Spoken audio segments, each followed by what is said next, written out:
దేవునికి మహిమ కలుగును గాక. ఈ సమయంలో ఒక ప్రత్యేకమైనటువంటి పాట విందాం. సహోదరి ఆరాధన వచ్చి ఒక పల్లవి 2 చరణాలు పాడి దేవుని మహిమపరచవలసిందిగా ఆహ్వానిస్తుంది.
ఈ దినమునకై ఏర్పాటు చేయబడిన వాక్య భాగం జ్ఞాపకం చేసుకుందాం. మత్తయి సువార్త 6వ అధ్యాయం 16వ వచనం నుండి 18వ వచనం వరకు జ్ఞాపకం చేసుకుందాం. మన మధ్యలో ఉన్నటువంటి అశోక్ వచ్చి ఈ వాక్యాన్ని చదివి వినిపిస్తారు. పరిశుద్ధ గ్రంథంలో నుంచి మత్తయి సువార్త 6వ అధ్యాయం 16వ వచనం నుండి 18వ వచనం వరకు జ్ఞాపకం చేసుకుందాం.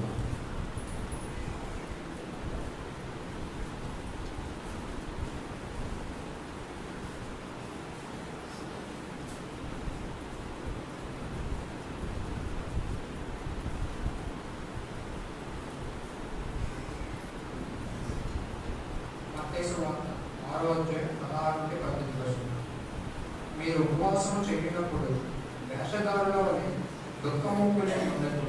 తాము ఉపవాసం చేయుచున్నట్టు మనుషులకు కనబడవలనని వారు తమ ముఖములను వికారం చేసుకుంటారు. వారు తమ పనులు పొంది ఉన్నారని నిశ్చయముగా మీతో చెప్పుచున్నాను.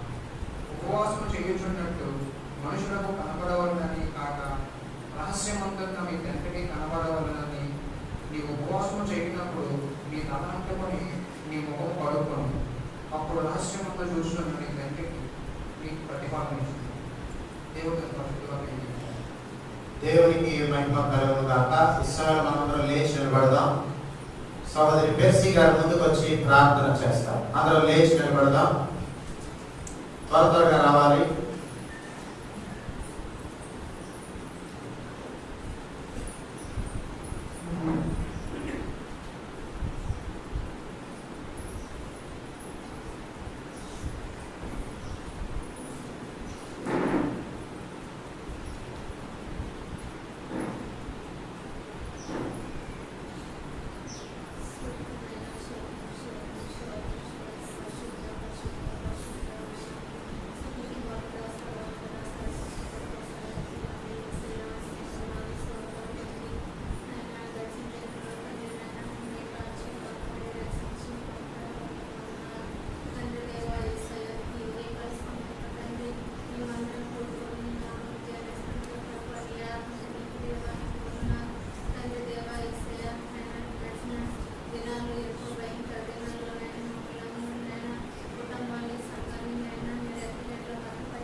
దేవునికి మహిమ కలుగును గాక. ఈ సమయంలో మనమందరం కూడా యేసు వైపు చూస్తూ ఆయనను స్తుతిస్తూ ఆరాధిస్తూ మహిమపరుస్తూ ఆయనను కొనియాడుచు స్తుతి ఆరాధన అనేటువంటి ప్రత్యేకమైనటువంటి కాలం ద్వారా హృదయాంతరంగాలలో నుండి మన కొరకు మానవుడిగా ఈ లోకానికి వచ్చి మన కొరకు తన యొక్క ప్రాణాన్ని వెలగా పెట్టినటువంటి యేసు క్రీస్తు వారిని స్తుతిస్తూ ఘనపరుస్తూ ఆరాధిస్తూ మహిమపరుస్తాం.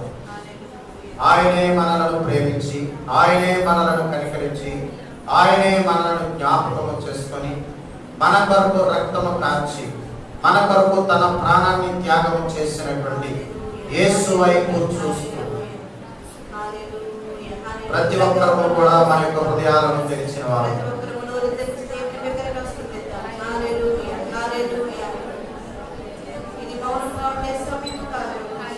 ఎంతో భయంకరమైన రోగ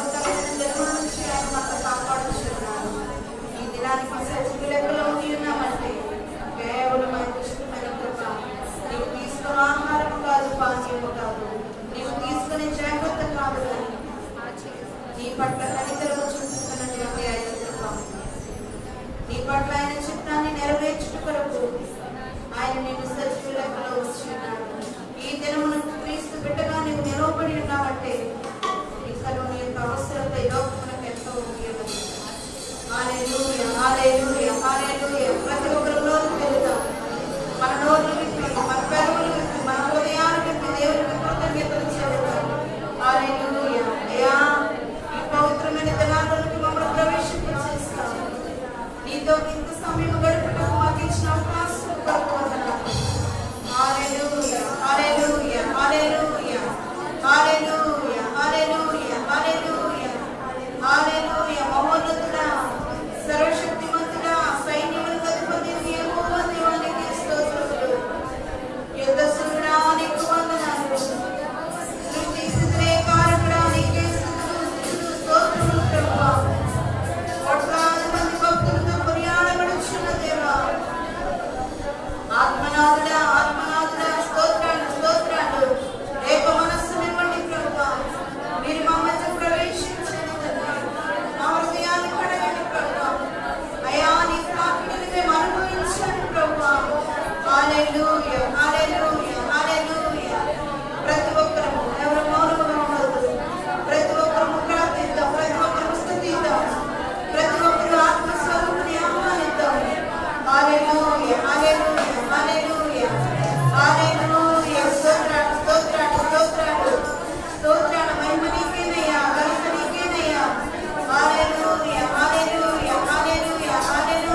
కేవలం దేవుని కృప, దేవుని కృప. అందుకే దేవుని పూజించాలి, కీర్తించాలి, ఆర్భాటించాలి.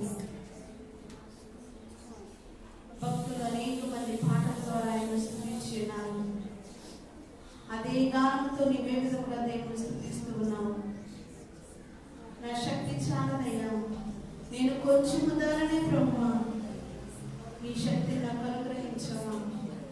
నేను స్తుతించుటలో నీ శక్తిని నాకు అనుగ్రహించవా. ఆత్మనాథుడా, పరిశుద్ధాత్మదేవా, నీ సహాయం లేకపోతే నీ పరిశుద్ధ నామాన్ని నేను సన్నతించలేనయ్యా, కీర్తించలేను ప్రభువా.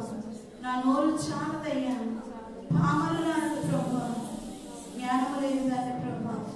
దావీదుకు ఆ దినాల్లో తోడైన దేవుడివి, ఈ దినాల్లో నాకు తోడుగా ఉండండి. హల్లెలూయా, హల్లెలూయా, హల్లెలూయా, హల్లెలూయా. హృదయపూర్వకంగా దేవుని స్తుతిస్తావా? ఈ సమయంలో నీకు కావాల్సిన అవసరం కాగలుగుతాను. కేవలం దేవుని స్తుతించి ఈ దినము నీదేమి మాట్లాడనే ఉన్నాడు నీ దేవుడు. నీతో నాతో మన హృదయాలతో ఎక్కడ పడిపోయి ఉన్నామో, ఏ స్థలములో నిరాశలో నిలబడి ఉన్నామో, విశ్వాస యాత్రలో మనం స్తుతిద్దాం దేవుని. స్తుతిస్తే నీతో మాట్లాడతాడు. స్తుతిస్తే అలనాడు స్తుతిస్తే ఎరుకో గోడలు కూల్చిన దేవుడు వారు కేవలం స్తుతించి ఉన్నారు, కేవలం స్తుతించి ఉన్నారు. ఎర్ర సముద్రం స్తుతిస్తూనే దాటి ఉన్నారు కదా. ఆది అపోస్తులు స్తుతించగానే మేడగల మీద అగ్ని వర్షం కుమ్మరింపబడి ఉన్నది. హల్లెలూయా, హల్లెలూయా, హల్లెలూయా.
సమయంలో మా అన్నయ్య ముందుకు వచ్చి ప్రార్థన చేస్తారు.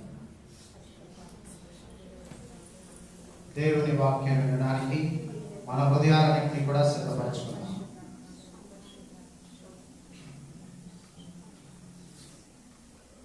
మహాపరిశుద్ధుడా,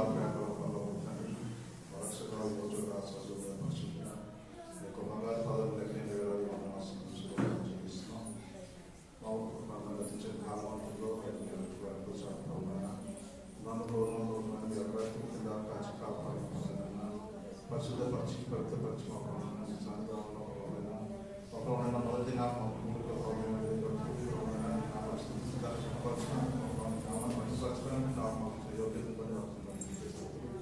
మీ చిత్తంలో ఉన్న ఒక మీ ప్రణాళిక ప్రజలందరూ గొప్పమైనా మీ పెట్టి సరిదానంలో చేయడానికి గొప్పమైనా మీరు సంస్కరించుకున్నారు. మీ ఆత్మ మా మధ్య ఉన్నదని మేము నమ్మి గ్రహించి గొప్పమైనా మీకు లోబడి మీ అది భయంకర భక్తికర విధేయకర జీవించడానికి ఆరాధించడానికి సహాయం చేయండి. ఒక సంఘంగా కోరికలైనా ఏకాత్మతో ఒకరిని ఏకశక్తితో బలంతో కూడి నేను ఆరాధించుకున్నాను.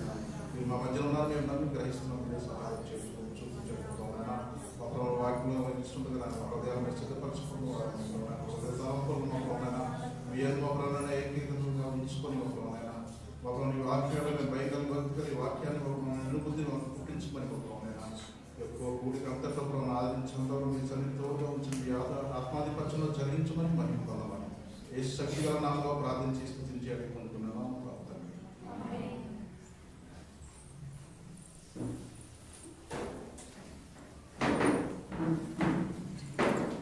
దేవునికి మహిమ కలుగును గాక.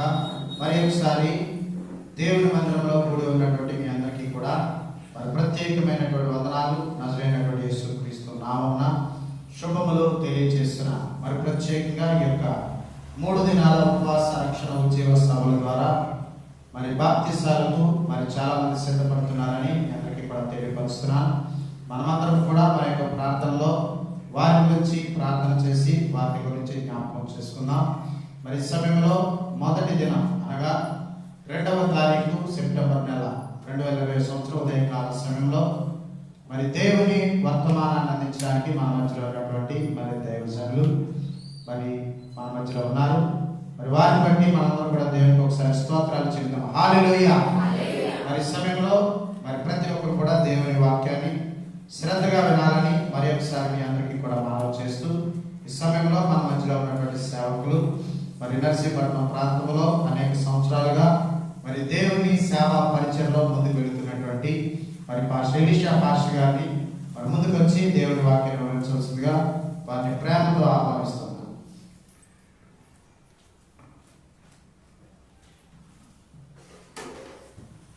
హల్లెలూయా. చేతులెత్తి మహిమపరుచుదాం. ఎందుకంటే ఈ సంతోషం లేని వారు అనేక మంది ఉన్నారు. ప్రేసామా దేవునికి స్తోత్రం కలుగునుగా. మనమైతే ఆయన్ని బట్టి ఎంతో సంతోషంతో ఈ విధంగా కూడి చక్కని రీతిలో అందరం కలిసి దేవుళ్ళు స్తుతిస్తున్నాం అంటే ఎంతో గొప్ప ధన్యత అండి. హల్లెలూయా. కనుక ఉపవాస ప్రార్థన ద్వారా దేవుడు చేసే అనేకమైన బలమైనటువంటి కార్యాలు మనం చూసినట్లుగా తన దాసులకి మరి దేవుడు బయలుపరిచి చక్కని రీతిలో 3 దినాలు కూడా ఏర్పాటు చేయడానికి ఇచ్చినటువంటి ధన్యతను బట్టి దేవుని కృతజ్ఞించలేదాం. హల్లెలూయా. కనుక పిలిచినప్పుడు దాసులు మరి ఎంతగానో నన్ను ఎంతో ప్రేమించే దాసులు చక్కని రీతిలో ఆత్మీయమైనటువంటి స్థితిలో మిమ్మల్ని కూడా చక్కని రీతిలో నడిపిస్తున్నటువంటి జానమ్మాయి గారికి నా హృదయపూర్వక వందనాలు తెలియజేసుకుంటున్నాను. పాస్టర్ గారికి అలాగే సంఘానికి కూడా నా హృదయపూర్వక వందనాలు తెలియజేసుకుంటున్నాను. అదేవిధంగా దేవాది దేవుడు సర్వశక్తి కలిగిన దేవుడు ఈ అవకాశం ఇచ్చినందుకు దేవాది దేవుడి కృతజ్ఞతాస్తుతులు చెల్లిస్తున్నాను. హల్లెలూయా. ఎంతమంది అయితే ఈ లైవ్ లో చూస్తున్నారో వారందరికీ కూడా నా హృదయపూర్వక వందనాలు తెలియజేసుకుంటూ ఉన్నాను. ఈ యొక్క సమయంలో చిన్న ప్రార్థన చేసుకుని వాక్య భాగంలోకి వెళదాం. తలో వచ్చినట్లయితే ప్రార్థన చేసుకుందాం. ప్రియ సంగమా, ప్రేమ నమ్మకం కలిగిన మా తండ్రి, నీ పరిశుద్ధ పాదాలకు వందనాలు. మహోన్నతుడా, సర్వోన్నతుడా, సర్వశక్తిమంతుడా, నీకు కృతజ్ఞతాస్తుతులు చెల్లిస్తున్నాం ప్రభా. ప్రతి ఒక్క విషయంలో నీకు కృతజ్ఞత చెల్లించడం మంచిదని సెలవిచ్చిన దేవుడు ప్రభా. తండ్రి, మమ్మల్ని, మా కుటుంబాలను, మా దేశాన్ని, మా రాష్ట్రాన్ని ప్రభా, మా ప్రజలను ఎంతగానో కాపాడుతున్న తండ్రి నీకు కృతజ్ఞత చెల్లిస్తున్నాం ప్రభా. భయంకరమైన దినాలు, అపాయకరమైన దినాలు ఉన్నప్పటికీ సజీవమైన రెక్కల చోట్ల మా సంఘములను, మా బిడ్డలను కాపాడుతున్నందుకు నీకు కృతజ్ఞతాస్తుతులు చెల్లిస్తున్నాం చెల్లిస్తూ ఉన్నాం ప్రభా. ఈ దినం ఈ విధంగా కూడి నీ పాద సన్నిధిని ప్రభా మేమందరం స్తుతించడానికి ఇచ్చిన ధన్యతను బట్టి కృతజ్ఞతాస్తుతులు చెల్లిస్తున్నాం ప్రభా.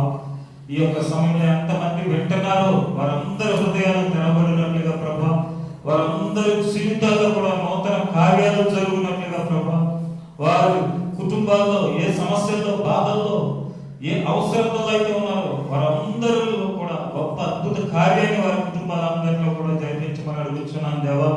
తండ్రి, ఎవరు దేని కొరకైతే ఆశ చూస్తున్నారో, ఆశతో ఎదురు చూస్తున్నారో ప్రతి ఒక్క ఆశపడే ప్రాణాన్ని తృప్తిపరచమని దేవా.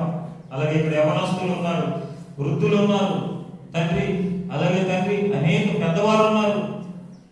ప్రతి ఒక్కరిని బట్టి నీకు కృతజ్ఞత చెల్లిస్తున్నాను. వెంటనే వాక్యం వాళ్ళ హృదయాన్ని తెరవబడినట్లుగా నూతన కార్యం 3 దినాల్లో కూడా నూతన కార్యం బిడ్డలు చూసినట్లుగా రక్షణ పొందడానికి సిద్ధపడినటువంటి బిడ్డలు రక్షణ పొంది గొప్ప కార్యాలు చూసినట్లుగా నీలో సహాయం చేయమని, ఇక్కడ ఉన్న మమ్మల్ని అందరినీ మీ స్వాధీనంలో ఉంచుకోమని, నిలబడుతున్న నీ దాసులను అల్పులను పాత్రుల్ని నీ పాదాల దగ్గరికి వచ్చాను ప్రభా.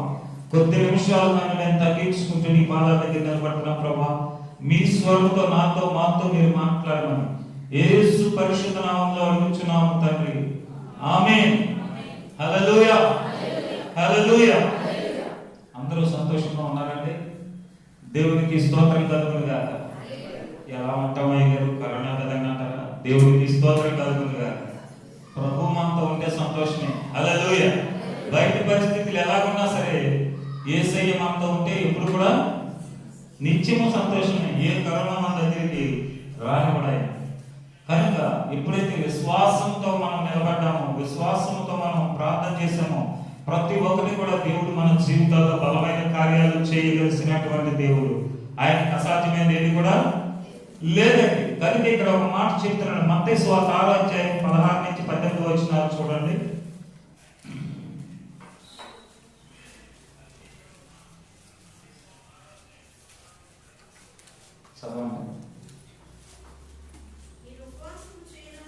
మీరు ఉపవాసం చేయనప్పుడు వేషధారుల వలె దుఃఖముకులై ఉండకుడి. తాము ఉపవాసం చేయుచున్నట్లు మనుషులకు కనబడవలనని వారు తమ ముఖములను వికారము చేసుకుందరు. వారు తమ ఫలము పొంది ఉన్నారని నిశ్చయముగా మీతో చెప్పుచున్నాను. ఉపవాసం చేయుచున్నట్లు ఏకట మనుషులకు కనబడవలనని కాక రహస్యమందు చూచుచున్న నీ తండ్రికి కనబడవలనని నీవు ఉపవాసం చేయనప్పుడు నీ తల అంటుకొని నీ ముఖము కడుక్కొను. అప్పుడు రహస్యమందు చూచుచున్న నీ తండ్రిని నీకు ప్రతిఫలం ఇచ్చును. దేవునికి స్తోత్రం. హల్లెలూయా. ఎప్పుడు ప్రతిఫలం ఇస్తాడట?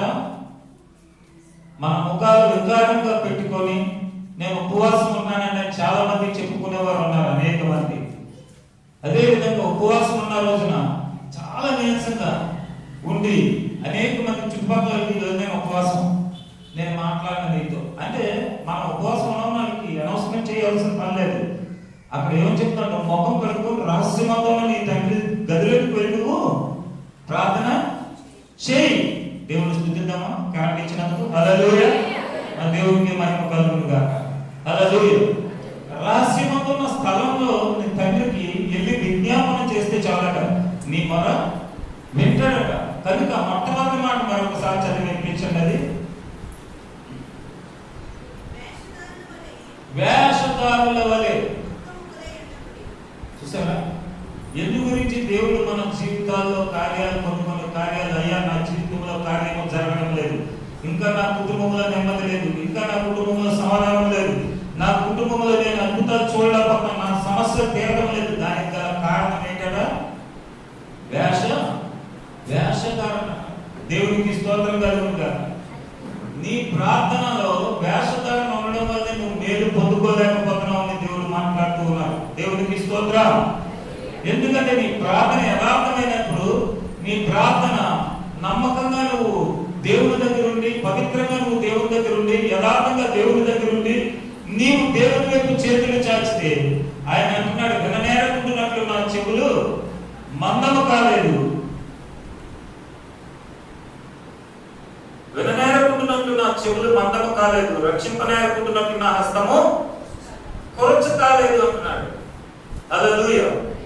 నీ పక్క వారి ఇంట్లో కార్యం చేసిన దేవుడు నీ ఇంట్లో కార్యం చేయకపోవడానికి గల కారణం, నీ బిడ్డల పట్ల కార్యం చేయకపోవడానికి గల కారణం, నీ పక్క ఇంట్లో చూసి ఆ పిల్లలు అసలు వారికి ఏమీ లేదండి, చాలా గొప్ప సంబంధం వచ్చింది, వారికి ఏమీ లేదండి, దేవుడు వాళ్ళని గొప్పగా దీవిస్తున్నాడు, ఆశీర్వదిస్తున్నాడు, వాళ్ళ దగ్గర ఏ మనసు ఉంది చెప్పండి? యథార్థమైన మనస్సు ఉంది. దేవుని దగ్గర ఎలా ఉంటున్నారు వాళ్ళు? యథార్థంగా ఉంటున్నారు, నమ్మకంగా ఉంటున్నారు, పవిత్రంగా ఉంటున్నారు, పరిశుద్ధంగా ఉంటున్నారు. ఆస్తి లేకపోవచ్చు, అంతస్తు లేకపోవచ్చు, ఐశ్వర్యం లేకపోవచ్చు, దేవుడు కోరుకున్న లక్షణాలు కలిగి ఉంటున్నారు వాళ్ళు. అందుకే దీవించబడతా ఉన్నారు. కప్పలు కూడా మైపోతాం. హల్లెలూయా. దేవుడు కోరుకున్నట్లుగా నీవు ఉండడానికి సిద్ధపడితే దేవుడు నీ జీవితంలో ఎటువంటి అద్భుత కార్యాలన్నా చేయగలరండి. దేవునికి స్తోత్రం. హల్లెలూయా. దేవుడు కోరుకున్నట్లుగా మనం ఉండాలంటే మనము కొన్ని వదులుకోవాలి. దేవునికి స్తోత్రం.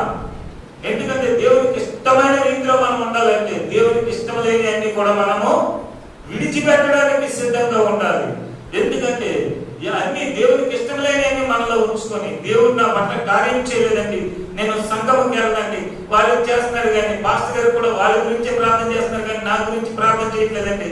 నో, తప్పు నీది. పాస్టర్ గారు చేయట్లేదు కాదు, ఆయన కడుపు కాల్చుకొని చేస్తున్నాడు. అంటే నువ్వు టీవీ దగ్గర కూర్చుంటావు, ఆయన కడుపు కాల్చుకొని ప్రార్థన చేస్తున్నాడు. నువ్వు యథార్థంగా ఉంటావు, నమ్మకంగా ఉంటావు, దేవుని ఎదుట యథార్థంగా నిలబడటం లేదు. ఎందుకంటే నువ్వు మాట్లాడితే అబద్ధం, చేసే క్రియలు దేవుడికి తెలుసు. పాస్టర్ తెలియకపోవచ్చు, ఇంటి దగ్గర ఉంది, దేవుడు చూస్తున్నాడు. ఆయన కన్నులు ప్రతి ఒక్కరిని కూడా దృష్టిస్తున్నాయని సెలవిస్తుంది లేఖనం. హల్లెలూయా. కనుక నువ్వు పైన ఆకాశం అందరూ ఆయన చూస్తున్నాడు, భూలోకంలో ఆయన చూస్తున్నాడు. నువ్వు ఎక్కడ ఉన్నా సరే ఆయన కన్నులు నిన్ను వెతుకుతా ఉన్నాయి.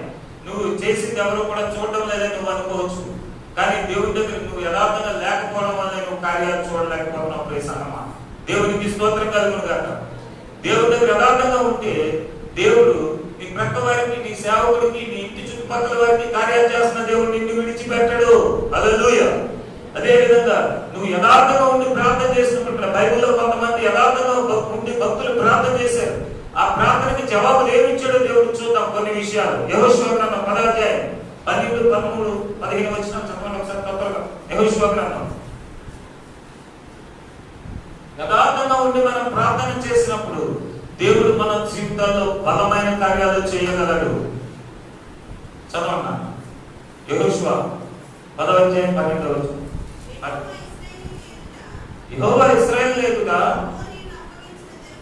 అమ్మోనీయులను అప్పగించిన దినమున ఇశ్రాయేలీయులు యెహోషువ యెహోవాకు ప్రార్థన చేశారు. సూర్యుడా నీవు గిబియోనులో నిలువము, చంద్రుడా నీవు అయ్యాను లోయలో నిలువము. జనులు తమ శత్రువుల మీద పగ తీర్చుకునే వరకు సూర్యుడు నిలిచెను, చంద్రుడు అగెను అని గ్రంథం అని మాట యాషారు గ్రంథంలో రాయబడి ఉన్నది కదా.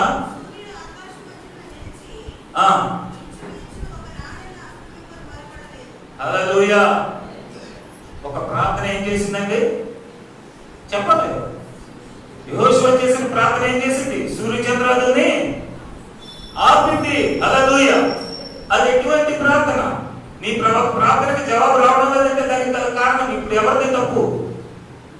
నువ్వు యథార్థ హృదయంతో పవిత్రంగా ఉండి దేవుని ఎదురు నమ్మకంగా ఉండి దేవుని ఎదురు ప్రతి ఒక్కరిని కూడా ఒప్పుకొని విడిచిపెట్టినప్పుడు నువ్వు చేసిన ప్రార్థన ఎందుకు ఆలకించడు దేవుడు? యెహోషువ చేసిన ప్రార్థనకి సూర్య చంద్రాదులు ఇద్దరు కూడా ఆగిపోయారండి. దేవునికి స్తోత్రం కలుగును గాక.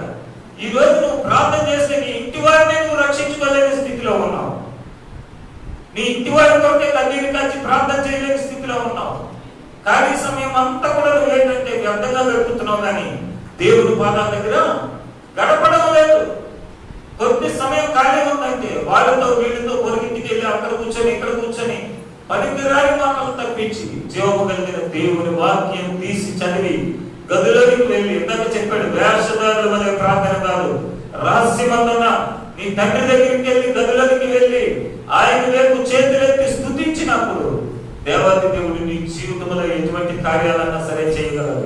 యెహోషువ ప్రార్థన విని సూర్య చంద్రాలు నాపినటువంటి దేవుడు నీ జీవితంలో కూడా దేవుడు సర్వశక్తి కలిగిన దేవుడు ఎటువంటి కార్యమన్నా కూడా చేయగలడు. ప్రియ సంగమా, దేవుడికి స్తోత్రం కలుగునుగాక. నువ్వు అనుకోవచ్చు, నేను పూరు గుడిసెలో ఉన్నాను, నేను ఏమీ లేని చెట్టు కింద ఉన్నాను, ఏమీ లేని స్థితిలో ఉన్నాను, నన్ను ఎవరు పోషింపలేని స్థితిలో ఉన్నాను, ఏ కష్టపడలేని స్థితిలో ఉన్నాను, పోషింపబడలేని స్థితిలో ఉన్నానని నువ్వు అనుకోవచ్చు. అద్భుత రీతిలో దేవుడి మీద నమ్మకం వచ్చి మోకరించి ప్రార్థన చేస్తే దేవుడు ఎలియాతో కాకి ఆహారం పంపించిన దేవుడు నిన్ను విడిచిపెట్టడు.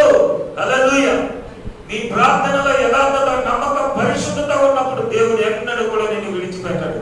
కనుక నువ్వు దేవుడి దగ్గర యథార్థంగా ఉండడం ఎప్పుడైతే నేర్చుకుంటావో నీ మాట, క్రియ, నడక, ఆలోచన, తలంపు అన్నీ కూడా ఎలా ఉండాలి? దేవుడి దగ్గర యథార్థంగా ఉన్నప్పుడు ఆయన ఏ మేలు కూడా నీకు చేయక మానడు. దేవునికి స్తోత్రం.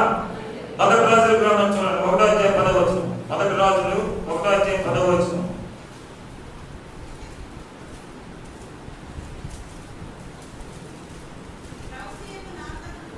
ప్రవక్త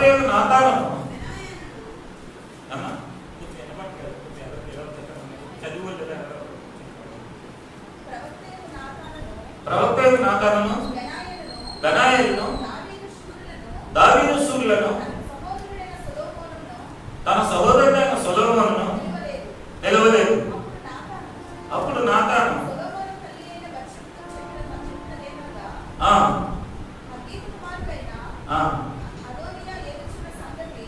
అక్కడ ఏలియా ప్రార్థన అగ్ని దిగినట్టుగా ఉంటుంది చూడండి. ఏలియా ప్రార్థన చేసినప్పుడు ఆకాశం నుండి అగ్ని వచ్చి, హల్లెలూయా, ఏలియా ప్రార్థన చేస్తాడు. చాలా చేసినప్పుడు ఆకాశం నుండి అగ్ని వచ్చి ఏం చేస్తుంది?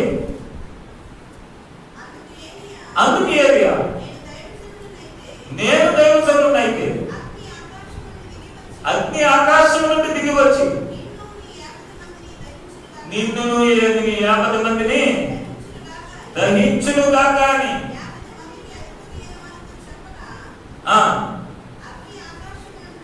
అగ్ని ఆకాశం నుండి దిగి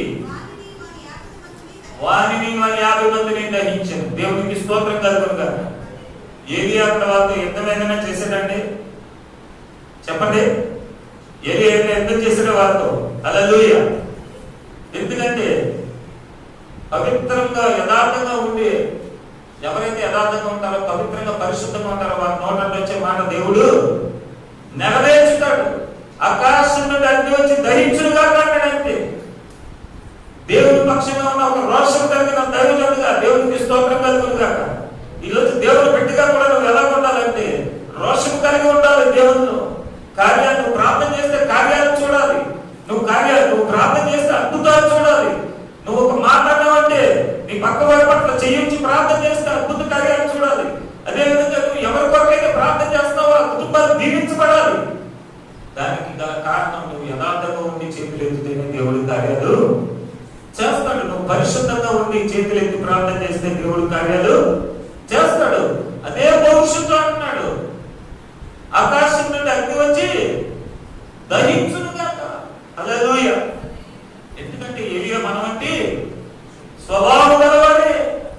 ఆయన ప్రార్థన చేయగా మరొకటి 3.5 సంవత్సరాల వర్షము కురవలేదు. దేవుడికి స్తోత్రం.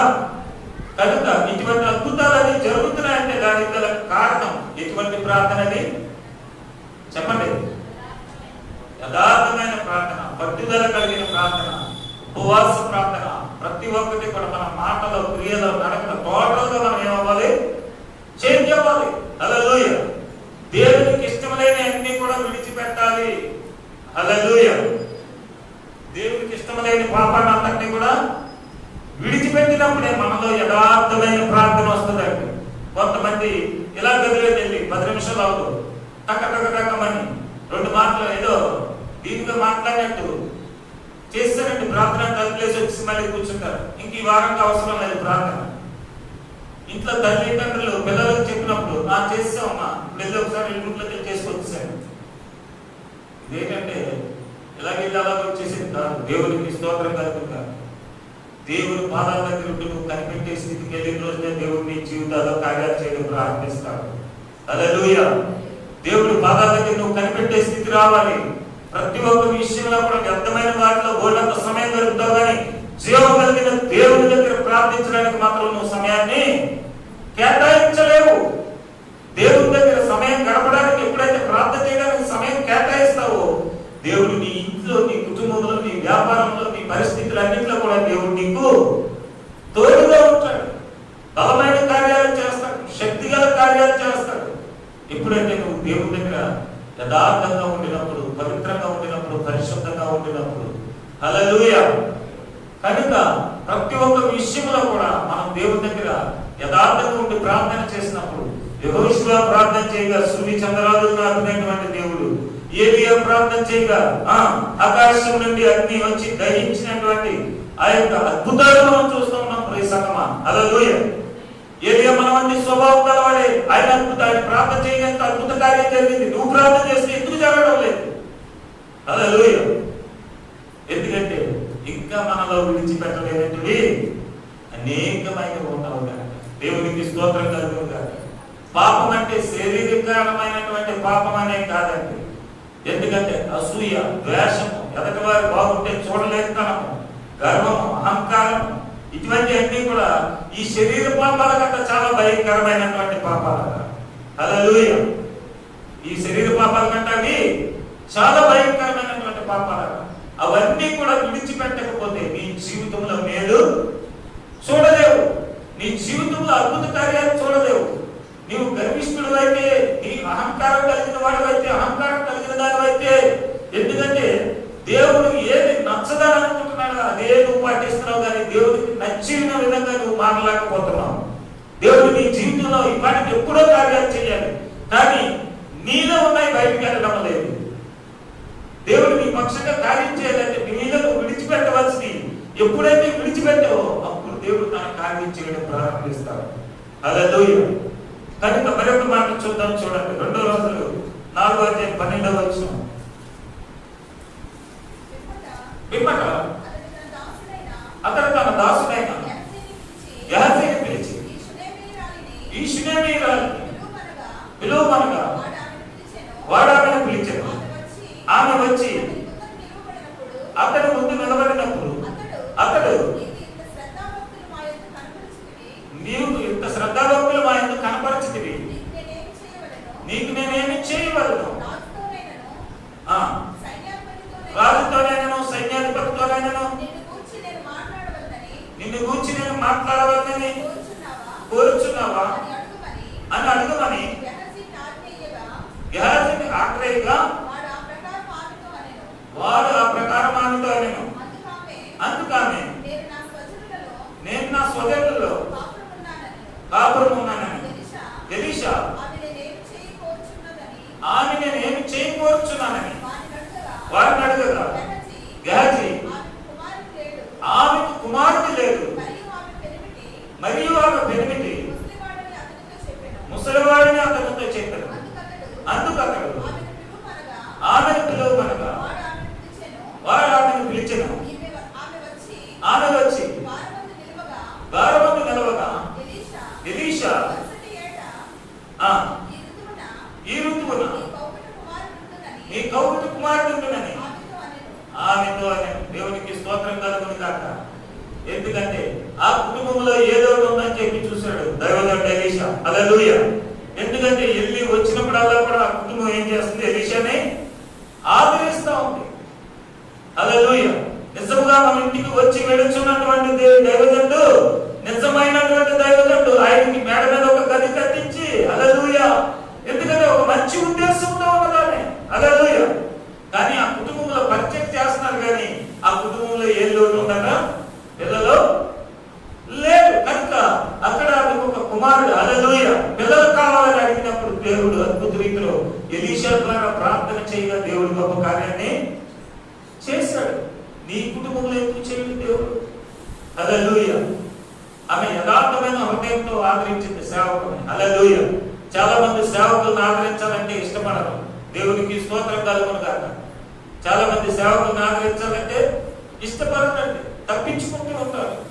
సేవకుని ఇంట్లో అడుగు పెడితే దీవెన, సేవకుని ఇంట్లో అడుగు పెట్టి ప్రార్థన చేస్తే గొప్ప ఆశీర్వాదం, సేవకుడు చేయించి ప్రార్థన చేస్తే నీ కుటుంబంలో ఉన్న ప్రతి ఒక్క శోధన తొలగిపోతుంది. అటువంటి సేవకుని ఇంటికి వస్తున్నప్పుడు నువ్వేం చేస్తున్నావు? తప్పించుకొని తిరుగుతూ ఉంటాడు. చాలా మంది సేవకుడు నా ఇంటికి రావాలని ఆశపడే వాళ్ళని దేవుడు ఆశీర్వదిస్తూ ఉంటాడు. సేవకుడు నా ఇంట్లోకి వచ్చి అడుగు పెట్టి ప్రార్థన చేసి దీవించి వెళ్తే అది నాకు ఒక గొప్ప దీవెన. ఎందుకంటే సేవకుడు గ్రహించాడు అక్కడ. హల్లెలూయా. ఎందుకంటే మనం వెళ్ళి వస్తా ఉన్నాం, కానీ ఆ కుటుంబంలో ఒక లోటు ఏముందో కనుక్కోమని చెప్పినప్పుడు గ్యాస్ చెప్తున్నాడు అక్కడ, ఇంట్లో ఈమెకు బిడ్డలో లోటు ఉందని చెప్పినప్పుడు ప్రార్థన చేయగా దేవుడు గొప్ప కార్యం చేశాడు. హల్లెలూయా. ఎందుకంటే యథార్థమైనటువంటి నోరు తెరిచి ఎప్పుడైతే ఆజ్ఞాపించడం జరిగిందో దేవుడు అద్భుత కార్యాన్ని అక్కడ చేశాడు. నీ జీవితంలో కూడా చేస్తాడు. ఎప్పుడైతే నువ్వు యథార్థంగా ఉన్నప్పుడు, పరిశుద్ధంగా ఉన్నప్పుడు, పవిత్రంగా ఉన్నప్పుడు నువ్వు దేవుడిని పరిపూర్ణంగా ఏంటంటే చేస్తాడా లేదా అని సందేహం ఉండడానికి వీల్లేదు. పూర్తిగా నువ్వు ఏంటంటే నమ్మితే దేవుడి మీద, నమ్మితే నా మహిమను చూస్తామంటాడు ఆయన. హల్లెలూయా. సగం సగం భక్తి కాదు, సగం సగం భక్తితో మనం ఉన్నంత కాలం కూడా దేవుడిలో కార్యాలు మనం చూడలేము సంగమా. హల్లెలూయా. పరిపూర్ణమైనటువంటి విశ్వాసంతో ఉండి దేవుడిని అడిగినప్పుడు దేవుడు మన బలమైనటువంటి కార్యాలు మన పక్షంగా చేస్తాడు.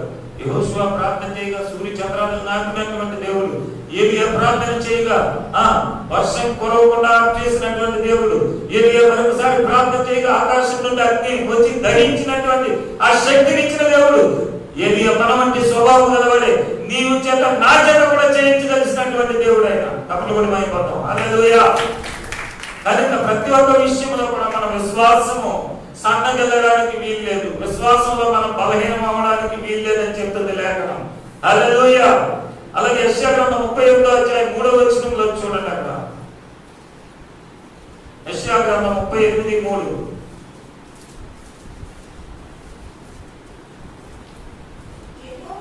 యెహోవా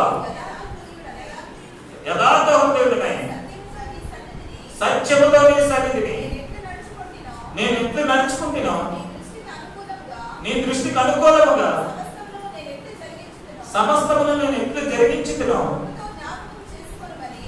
దయతో కృపతో నన్ను జ్ఞాపకం చేసుకోమని హిజ్కియా కన్నీళ్లు విడుచుతూ యెహోవాను ప్రార్థింపగా యెహోవా వాక్కు యెషయాకు ప్రత్యక్షమై ఇలాగ సెలవిచ్చాడు, నీవు తిరిగి హిజ్కియా యొద్దకు పోయి అతనితో ఇట్లనెను, నీ పితరుడైన దావీదునకు దేవుడైన యెహోవా నీకు సెలవిచ్చినదేమనగా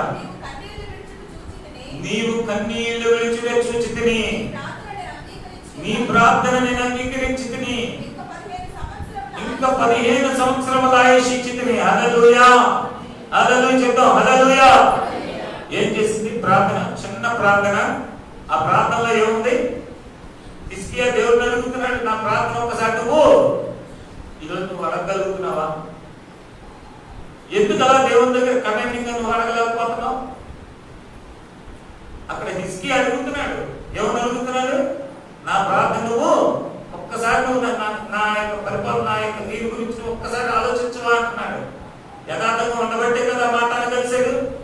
ఈ రోజు నువ్వు దేవుడి దగ్గర నా పక్షంగా ఆ కార్యాలు చేసి, ఈ కార్యాలు చేసి, అది చేసి, అభివృద్ధి ఇచ్చే, బాధలన్నిటి నుంచి విడుదల ఇచ్చే, నా అనారోగ్యం నుంచి స్వస్థించే, కరోనా ఇంటి మీదకి రాకూడదు, ఎన్ని ప్రార్థన చేస్తాం. కానీ అసలైంది ఏం లేదు ప్రార్థనలో. చెప్పాలి ఏం లేదన్నా. దేవుడికి స్తోత్రం కలుగునుగా. ఎందుకంటే చేసే 2 నిమిషాల ప్రార్థన అన్నా సరే ఏముండాలి? దేవుడికి ఇష్టకరమైనటువంటిది అని అన్నాడు. నన్ను ఒక్కసారి నువ్వు గుర్తు చేసుకో, నా పరిపాలన నా ఇది. ఎందుకంటే దేవుడు చూశాడు, యథార్థత చూస్తాడు, ఒక వ్యక్తి నమ్మకత్వాన్ని చూస్తాడు, పరిశుద్ధతను చూస్తాడు, ఆ వ్యక్తి ఎలా ఉన్నాడు అన్నది చూస్తాడు. దేవుడికి ఇష్టానుసారంగా జీవిస్తున్నాడా, ఇష్టానుసారంగా నడుచుకుంటున్నారా లేదా దేవుడు చూస్తాడు. ఆయన ఇష్టానుసారంగా నడుచుకున్న వారికి అన్నాడు ఏ మేలు కొద్దుమై ఉన్నదని సెలవిస్తున్నటువంటి దేవుడు. హల్లెలూయా. ఆయన ఇష్టంగా మనం నడుచుకున్నప్పుడు ఎప్పుడు కూడా ఆయన మనం చేయి విడిచిపెట్టడు. దేవునికి స్తోత్రం. ఎందుకంటే ఇక్కడ చూసినట్లయితే హిజ్కియా తిరిగి 15 సంవత్సరాల ఆయుష్. హల్లెలూయా. నువ్వు ఎంత డబ్బు పెట్టి కొనగలవు తిరిగి మరి ప్రాణాన్ని? నువ్వు ఎంత డబ్బు పెట్టి కొనగలవు? నీ ఆస్తులు అమ్ముకున్నా, ఎందుకంటే నీ అంతస్తులు అమ్ముకున్నా అటువంటి ఆశీర్వాదం నువ్వు పొందుకోగలవా?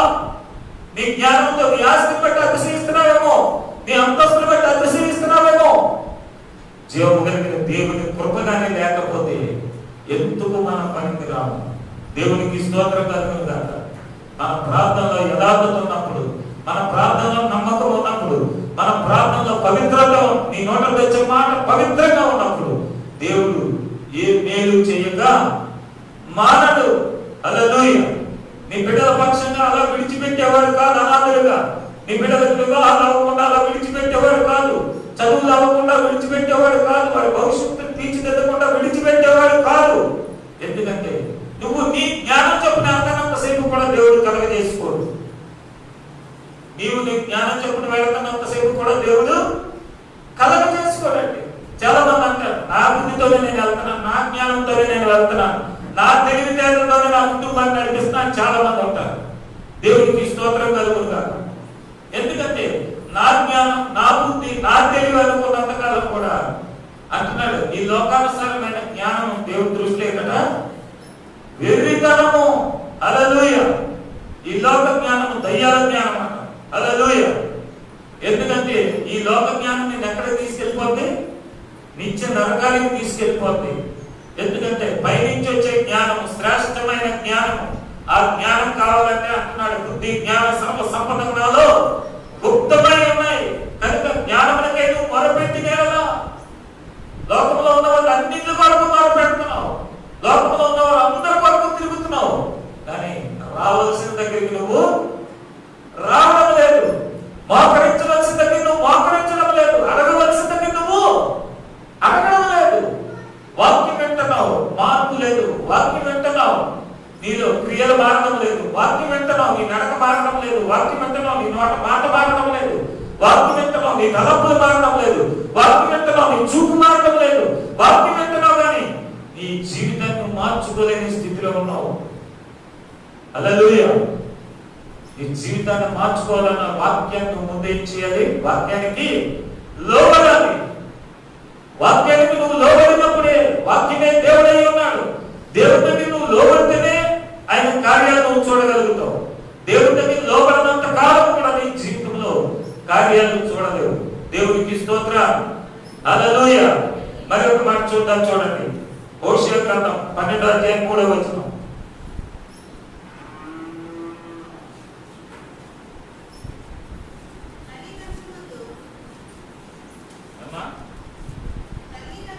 తల్లి గర్భమందు యాకోబు తన సహోదరు మడిమను పట్టుకొని మగసిరి గలవాడే అతడు దేవునితో పోరాడెను. అతడు దూతతో పోరాడి జయమొందెను. అతడు కన్నీరు విడిచి అతడు బతిమాలెను. బేతేలులో ఆయన ప్రత్యక్షమై అక్కడ ఆయన మనతో మాట్లాడాను. యెహోవాని, సైన్యములకు అధిపతి యెహోవాని ఆయన జ్ఞాపకార్థ నామం. హల్లెలూయా. అక్కడ ఏం చేసుకున్నాడు? దేంతో పోరాడాడు? కన్నీటి ప్రార్థన. హల్లెలూయా. ఈరోజు చాలా కుటుంబాల్లో ప్రార్థన లేవండి. హల్లెలూయా. ఎందుకంటే ఏ కుటుంబంలోకి వెళ్ళినా ముందు అంటారు, ఏంటి వదిన గారు మా ఇంట్లో టీవీ కొన్నాను చూసారా, ఫ్రిడ్జ్ కొన్నాను చూసారా? ఎందుకంటే 46 ఇంచెస్ అండి టీవీ. ఏంటి మంచి చక్కని రీతిలో కారు కొనుక్కున్నామండి, లేకపోతే చక్కని రీతిలో పలానా కొనుక్కున్నామండి, చక్కగా ఇల్లంతా కూడా సీలింగ్ చేయించుకున్నామండి, డాష్ బోర్డు చేయించుకున్నామండి. చేయించుకోవచ్చు, తప్పు లేదు. హల్లెలూయా. అన్నిటికంటే ముందు ఉండవలసింది నీ ఇంట్లో ఏముండాలి? కన్నీటి ప్రార్థన. హల్లెలూయా. కన్నీటి ప్రార్థన ఎప్పుడైతే నీ ఇంట్లో ఉందో నీకు కావాల్సిన వస్తువులన్నీ వస్తాయి ఆటోమేటిక్గానే. హల్లెలూయా. నీ దేవుడికి తెలుసు రైట్ టైంలో నీకు ఏది ఇవ్వాలా నీకు తెలుసు. నువ్వు ఎప్పుడైతే కన్నీరు కాచి ప్రార్థన చేసావో నీ ఇంట్లోకి ఏది ఇవ్వాలో, నీ బిడ్డలకు ఏది ఇవ్వాలో, నీ కుటుంబంలో నిన్ను ఎలా పోషించాలో అన్ని కూడా దేవుడికి తెలుసు. ఆ గంట సేపు ఉంటే ఆ పక్కింటిలో వ్యర్థమైన మాటలు ఏమంటారు? దోషం ఉంటుంది. వాక్యం తెలుసు నాకు బాగాను, అది చర్చిలో వరకేనండి, ఇంటి దగ్గరికి కాదు అని అంటారు చాలా మంది. హల్లెలూయా. వాక్యాన్ని మనం కరెక్ట్ గానే చెప్తాం, కానీ క్రియ, ఆలోచన, తలపు మాత్రము మానవు. క్రియ లేని విశ్వాసం ఏమంటున్నాడు? మృతమే. నీలో క్రియ లేకుండా దేవుడా దేవుడా దేవుడా ప్రభువా ప్రభువా అని పిలిచేవాడు నన్ను ఏమంటాడంటే స్పష్టంగా చెప్తున్నాడు లేఖనంలో. కనుక మనం చాలా జాగ్రత్తగా ఉండాలి. వాక్యం ఇది వాక్యానుసారంగా మనం నడుచుకున్నప్పుడు, వాక్యానుసారంగా వాక్యం ఎత్తిపెట్టి ప్రార్థన చేసినప్పుడు దేవుని మహిమను మనం చూడగలుగుతాం. హల్లెలూయా. మీరు చేయడంతో పాటు మీ ఇంట్లో పిల్లలకు కూడా ఏం చేయాలి? వాక్యము చదివించి ప్రార్థన నేర్పించాలి. ఎందుకంటే ఇంటికి వెళ్ళాను, అమ్మో నా అమ్మాయి ఆకలితో ఉంటామా, ఆ బతుకునే పడుకోಬೇಕು, తినేసేసి చక్క పడుకో, వేసేసి పడుకో, ఫ్యాన్ వేసి పడుకో, ఇంటి దగ్గర కొత్తగించి పడుకోబెట్టడం కాదు. హల్లెలూయా. ఎందు గురించి అంటే ప్రతిరోజు ఏ కుటుంబంలో అయితే ప్రార్థన ఉండదో ఆ కుటుంబం ఆశీర్వాదం ఉండదు. నువ్వు క్రైస్తవుడు అని పేరుకి కాదు, క్రైస్తవుడు అని పేరుకి కాదు, ఏముండాలి? నువ్వు బైబిల్ పట్టుకుని వెళ్ళిపోతే చర్చికి వెళ్ళిపోతున్నా, ఆదివారం శుక్రవారం ఇల్లు వచ్చేస్తున్నానని నువ్వు అనుకోవచ్చు. కానీ ప్రజలందరికీ నేను క్రైస్తవులనే కనబడుతున్నాను, కానీ క్రియ లేదు. ప్రార్థన ఏది? ఇంటి దగ్గర ఎప్పుడు చూసినా సరే ఒక గంట మోకరించినా ప్రార్థన లేదు. నీ బిడ్డల చేత మోకాలు వేయించి ప్రార్థన, వాక్యం చదివించడం, ప్రార్థన చేయించడం, కుటుంబాలలో చేసుకోవడం ఏమీ లేదు. దేవుడు కార్యాలయాలు చేస్తాడు. పాస్టర్ 3 నెలలకు ఒకసారి ఉపవాస ప్రార్థన పెడితే అక్కడికి వెళ్ళిపోతే ఆ 3 రోజులు కూడా ఒక 2 రోజులు మానేసి ఒక రోజు అయితే చాలు దేవుడు గొప్ప కార్యాన్ని చెప్పండి. పాస్టర్ కలుపుకాల్సిన ప్రార్థన చేస్తా కంటే ఏదో పక్కన చిన్న ఆశీర్వాదం వచ్చి పడుతుంది ఇంట్లో. నువ్వేం చేస్తావు? 3 రోజులు పెడితే ఒక రోజు వచ్చి 2 రోజులు ఇంటి దగ్గర కూర్చుంటావు. ఎవరి గురించి పెడుతున్నారు ప్రార్థన? ఏమన్నా మాట్లాడండి, అర్థం అవ్వలేదు తిరుగుతున్నాను చెప్పండి. బాగా మార్చుకోమంటే మార్చుకోం. హల్లెలూయా. ఎవరి గురించి పెడుతున్నారు ప్రార్థన? ఎందుకంటే మీ కుటుంబ క్షేమం కొరకు, మీ బిడ్డలు బాగోవాలని, మీ కుటుంబాలు బాగోవాలని, మీ భర్తలు చేస్తున్న ఉద్యోగాలు దీవించబడాలి, మీరు చేస్తున్న ఉద్యోగాలు ఆశీర్వదించబడాలి, మీ కుటుంబం అంతా ఆశీర్వదించబడినప్పుడు సంఘంలో కాపరు సంతోషంగా ఉంటాడు. దేవునికి స్తోత్రం కలుగును గాక.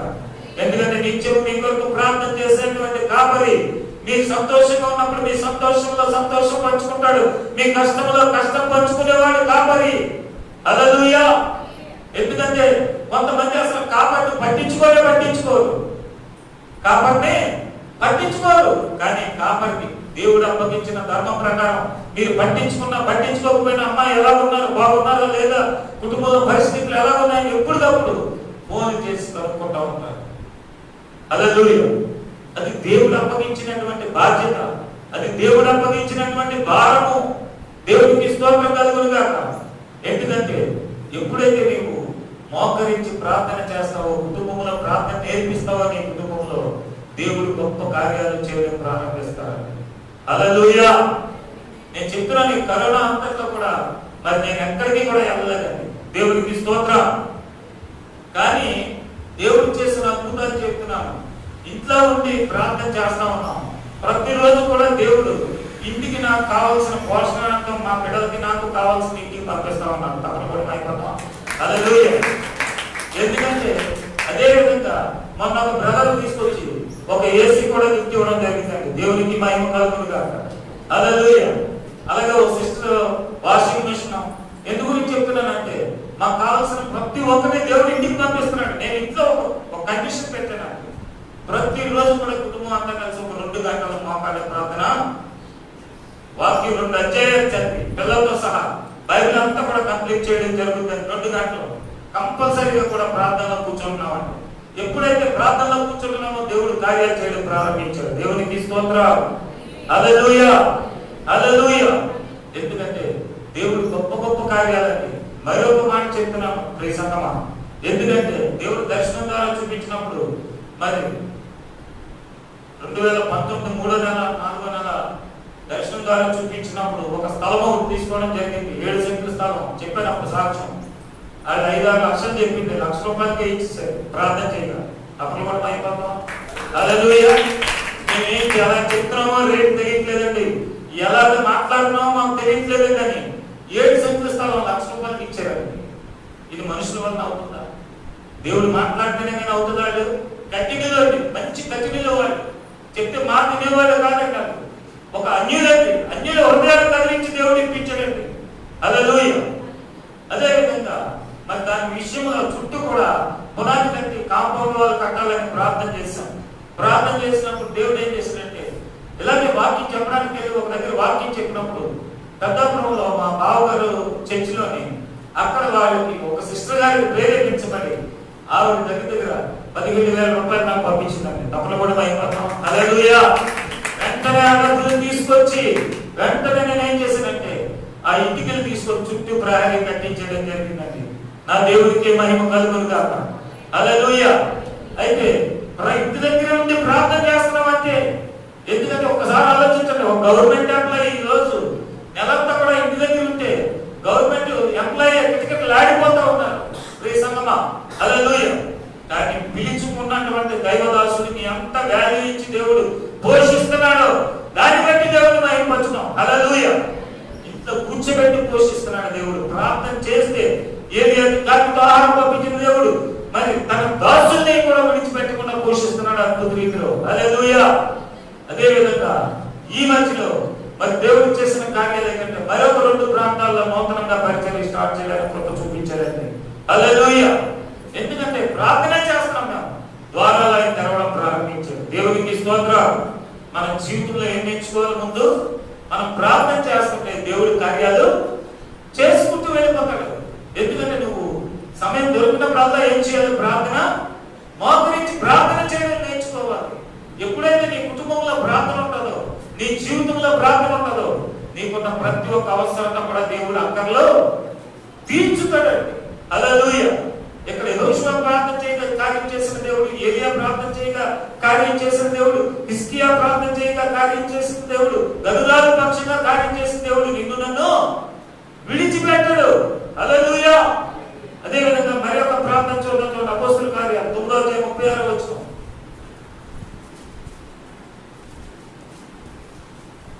అక్కడ పేతురు చేసిన ప్రార్థన ద్వారా అద్భుత రీతిలో తబితా అన్నటువంటి బిడ్డను మరియు యొప్పేలో తబితాను ఒక శిష్యురాలు ఉండేను. ఆమె భాషాంతరం ద్వారకా అని పేరు.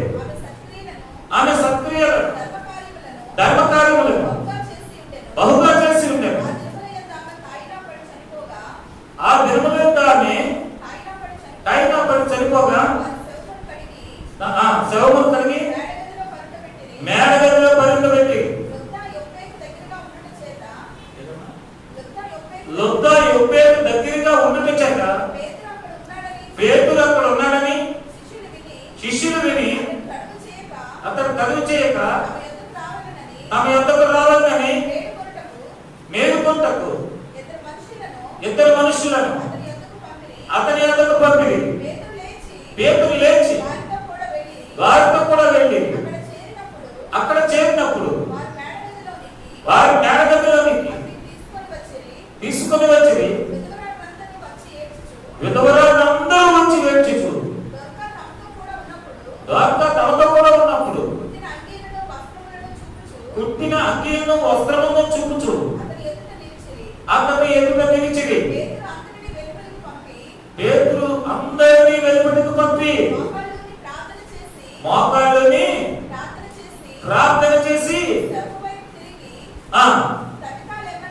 తబితా లెగమనగా ఆమె కన్నులు తెరిచి పేతురును చూచి లేచి కూర్చోని. హల్లెలూయా. ఏం చేశాడు పేతురు గారు? మోకాళ్ళని ప్రార్థన చేశాడు. హల్లెలూయా. దేవుడు అంత శక్తి తన శిష్యులకు ఎందుకు ఇచ్చాడండి? దేవుడికి స్తోత్రం కలుగునుగా. నాకంటే నా శిష్యులు అనేక అద్భుత కార్యాలు వెళ్తుంటే నీడ పడితే చాలు స్వస్థత. హల్లెలూయా. అవి నడుచుకుని వెళ్తుంటే శిష్యులు నీడ పడితే స్వస్థతలట. హల్లెలూయా. అంత శక్తి ఎక్కడి నుంచి వచ్చిందంటే ప్రార్థన ద్వారా. హల్లెలూయా. నీ జీవితంలో అనుకుంటావు, నా బిడ్డలు ఎంత ఆస్తి సంపాదించి పెట్టానా, ఎన్ని అంతస్తులు సంపాదించి పెట్టానా, అదేవిధంగా నేను ఎంత ఆస్తి సంపాదించానా? నో, అదంతా ఒక రోజు ఈ భూమి మీద విడిచిపెట్టి వెళ్ళవలసిందే. నువ్వు సంపాదించుకోవలసింది ఏంటంటే ప్రార్థన. హల్లెలూయా. ఆ నిత్య రాజ్యంలో ఒక మంచి స్థానాన్ని నువ్వు సంపాదించుకోవాలి. ఈ భూలోకంలో సంపాదించినంత ఒక రోజు గాలికి చెదరగొట్టు పొద్దువలే నిన్ను వదిలి వెళ్ళిపోతాది. దేవునికి స్తోత్రం కలుగుగా. ఇప్పుడు నీ ఆత్మ నీ ప్రాణం పోతే అంత భూమి మీద వదిలిపెట్టాల్సిందే. ఈ వ్యక్తితో పట్టుకుని అంటావా? చెప్పండి, ఎవరైనా ఎల్లు వాళ్ళు అలాగా? హల్లెలూయా. ఎవరు కూడా దాని గురించి అక్కదమ్ములు లేదు, అక్క చెల్లెలు లేదు, ఏంటి ఎవరు లేదు, చెప్పుకోవడానికన్నా సరే సిద్ధమైపోతారు. డబ్బే లేదు అన్ని తెచ్చేది ప్రమాదం. హల్లెలూయా. ఒక జాగ్రత్త స్థలం గురించి బొర్ల బంద కొట్టేసుకున్నాను మా ఇంటి దగ్గర. అది ఎంత రక్త సంబంధమో. జాగ్రత్త స్థలం గురించి బొర్ల బంద కొట్టేసుకున్నారు. రాత్రి ఇడిపోయారు. ఏమంటాం అది? అక్కడ మోసుకొని అయిపోతారు ఆ స్థలం. ఇంకా కనిపిసుకోవాలి, ఇంకా కనిపిసుకోవాలి, ఇంకా కనిపిసుకోవాలి. చాలా మంది ఆశ కలిగి ఉంటారు. ఈ దురాశ ఏం చేస్తుందంటే చాలా దుఃఖానికి చేటు. హల్లెలూయా. అది ఇచ్చింది సరిపోదు, అది ఉన్నదాంతో తృప్తి పడరు. ఇంకా ఇంకా ఇంకా ఇంకా ఆలోచించుకుంటూ వెళ్తారు. ఒకరోజు ఇద్దరు పడతారు, ప్రాణం పోగొట్టుకోవడానికి సిద్ధపడతా ఉంటారు. దేవుడికి స్తోత్రం కలుగుగా. దేవుడు ఇచ్చిన దాంతో తృప్తి పడినప్పుడు, దేవుడు ఇచ్చిన దాంతో ఉన్నప్పుడు చాలా మంది చూసినట్లయితే దేవుడు ఇచ్చినటువంటి బిడ్డలతో, దేవుడు ఇచ్చిన భార్య, దేవుడు ఇచ్చిన భర్తతో తిన్నంగా ఉండరండి. హల్లెలూయా. నా కుటుంబంతో సరిగ్గా ఉండాలన్నటువంటి స్థితి కలిగి ఉండరు. హల్లెలూయా. దేవుడు ఇచ్చిన భార్యతో నువ్వు తృప్తి పొందు, దేవుడు ఇచ్చిన భర్తతో నువ్వు తృప్తి పొందు. చాలా మంది ఏంటంటే లోకాశలు చూసి ఏం చేస్తారు? ఇంట్లో నాకు ఈ భర్త నచ్చలేదండి, నా భార్య నచ్చలేదు. ఇద్దరు పిల్లలు పుట్టినా సరే, ముగ్గురు పిల్లలు పుట్టినా సరే, నలుగురు పిల్లలు పుట్టినా సరే, పిల్లలు మనంత ఎదిగినా సరే, ఏ ఆకర్షణ ఇది? హల్లెలూయా. ఎందుకంటే మొన్న పక్కన కొత్తగా రక్షించబడ్డది కుటుంబం. ఏటికి ఎదుగుతాడని నర్సీపట్నం నుంచి చింతపల్లి రూట్లో. అదే రోజు నేను వెళ్ళకపోతే అతనికి ఒక వ్యక్తి ఏం చేసిందంటే చేతబడి చేసి చంపేయడానికి ప్రయత్నించింది. అతనికి ఒక భార్యను, ఇద్దరు బిడ్డలు. అయితే భార్య దగ్గర తన మనసు లేకుండా తనను ప్రేమించే విధంగా ఎవరో కాదు, అన్యులుగానే నా పని చేస్తాను. హల్లెలూయా. ఒక క్రైస్తవురాలు స్టీఫెన్ పాల్ గారి చర్చికి వెళ్ళేదే కాదు, ఇక్కడ పరిచయం చేసుకొని అక్కడి నుంచి ఎక్కడికి వచ్చిందండి? హల్లెలూయా. గమనించండి, ఎందుకు చెప్తున్నానంటే ఆమె చాలా భయంకరమైనటువంటి నర్సీపట్నంలో ఉంది. ఆమె పాపం చేయడానికి ఎంతో సిద్ధపడాలి. చాలా అక్కడికి వెళ్ళి ప్రార్థన చేసినప్పుడు ఆయన ఆ యొక్క చేతబడి శక్తుల నుంచి విడిపింపబడి ప్రార్థన చేస్తుండగా ఆవిడ కడుపులోకి గుడ్డు ద్వారా పెట్టిందండి. ఆయన చంపడానికి గుడ్డు ద్వారా కడుపులోకి పెట్టింది.